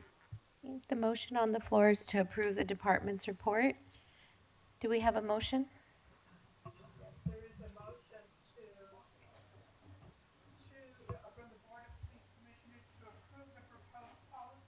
Excuse me, let me turn on my, there's a motion from the Board of Police Commissioners to approve the proposed policy revisions regarding the digital in-car video system and the deactivation of the digital in-car video evidence control log form 10.11.05. Is there a second? I second. All in favor say aye. Aye. Aye. Okay, motion passes. We'll now move on to 4E, the department's report dated November 15th, 2025, relative to enhancing safety measures for the Los Angeles Public Libraries, City Council File Number 24-1566. And we have Commander Curtin. Good afternoon. Good afternoon. I am Commander Curtin. I am the Assistant Commanding Officer of Counterterrorism and Special Operations Bureau. With me today is Captain John Larson. He is the Assistant Commanding Officer of Security Services Division. And joining us as well is Sergeant 2 Eric Martin. He is a Library Section Officer in charge. Today I'll be providing an overview of enhancing public safety measures at Los Angeles Public Libraries. The Los Angeles Police Department's Security Services Division has a dedicated staff for addressing safety and security concerns at the Los Angeles Public Libraries. In recent years, the workload and need for increased security has surged. On June 25th, 2025, the Los Angeles City Council instructed the LAPD to report back on the following: steps that can be taken to enhance safety for the city's library workforce and its patrons, including enhanced security and faster response times from law enforcement to calls for service, and calls for service at library branches between the years of 2017 and 2024. Security Services Division analyzed calls for service and reviewed current and historical practices that impact security at the city's libraries. The analysis conducted by Security Services Division with data provided by the LAPD Communications Division produced the following: the total number of calls for service at our city's libraries from 2017 to 2024 was 46,456. A breakdown by each bureau revealed the following: for Central Bureau, which consists of 20 libraries, there were 11,315 calls. South Bureau, LAPD South Bureau, which has 13 libraries, 7,365 calls. For Valley Bureau, which has 21 libraries, 10,582 calls. And then finally for West Bureau, which has 18 libraries, 17,194 calls. It should be noted that when libraries reopened in May of 2021, as we were coming out of COVID, the number of incidents increased significantly compared to previous years. The department has the following measures in place to enhance safety for the city's library workforce and its patrons. Number one, the department provides and manages the deployment of sworn personnel, security services non-sworn security officers, and contract security guards through a private security company. The library funds an LAPD overtime detail consisting of 1 sergeant and 8 police officers, and they are scheduled 7 days a week, primarily from 10 a.m. to 8 p.m. And again, that is 7 days a week. The presence of officers helps deter criminal activity and code of conduct violations, fostering a safe environment for patrons. In addition, it provides direct and immediate support to the library staff.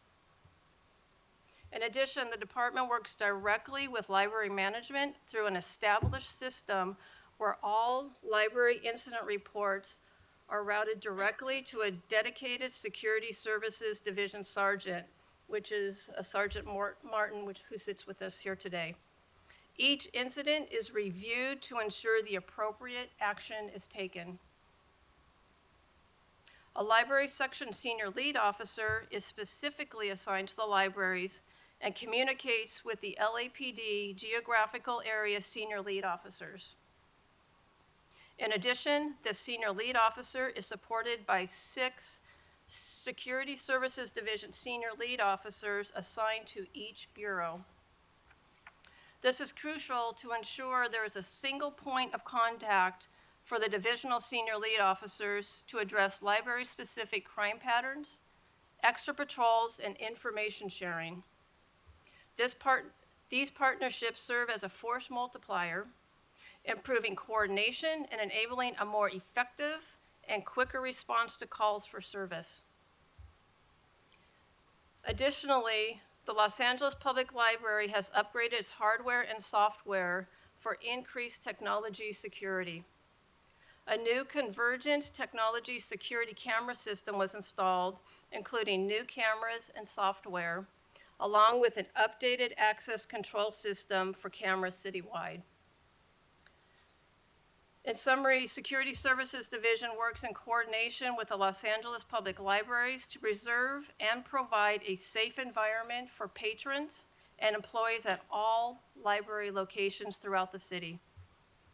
The department, and specifically Security Services Division, will continue to partner with and be responsive to the concerns of the Public Safety Committee, the Los Angeles Public Library, and our community. We are now prepared to answer any questions you may have. Thank you very much. I think this is such an amazing request by the City Council to ask the department to collaborate on this issue.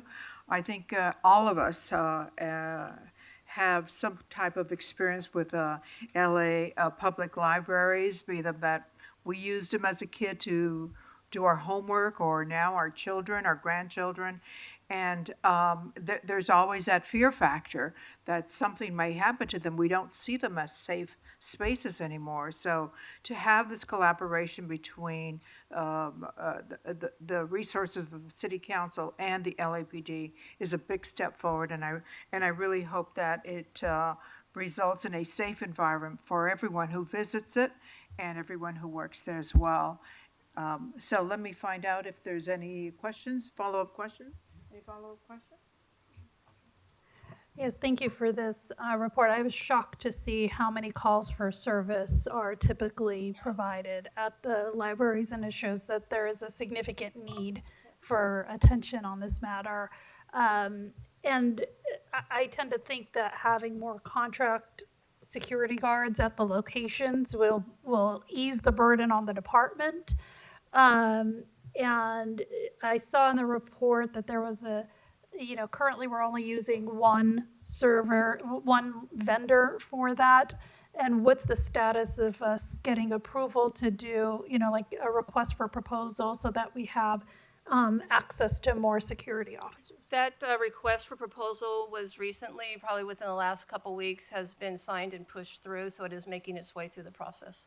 Wonderful. I think that's an important next step. And do you know whether there's some of the other recommendations of kind of like increased security technology?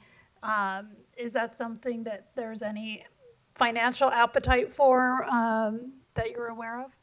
So as far as we did discuss metal detectors, but that would incur a large tax on personnel, which we don't have, quite frankly. And then we would also have to discuss that with library management. They would ultimately make the decision on that. Yeah, I was going to ask if you have metal detectors, who's actually manning them and enforcing it, right? But the new technology in the cameras, they're 70-inch cameras, and there is a security officers that monitor at the central library, which does monitor the cameras to see if there's any activity that needs to be addressed. Okay, thank you. Thank you very much for your presentation. Very informative. Happy holidays. Thank you, ma'am. Thank you. The recommended board action is to approve the department's report and transmit to city council. Do we have a motion?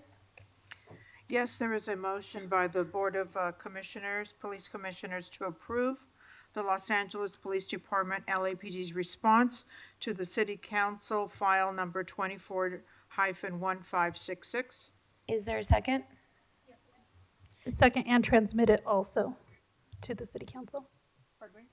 The actions to approve and to transmit. Yes, and to transmit. Thank you. Yes, I second that. All in favor, say aye. Aye. Motion passes. Thank you. With no other items on the agenda, do we have a motion to adjourn the meeting? There is a motion to adjourn the meeting. Is there a second? Second. All in favor, say aye. Aye. Okay, meeting is adjourned. Thank you.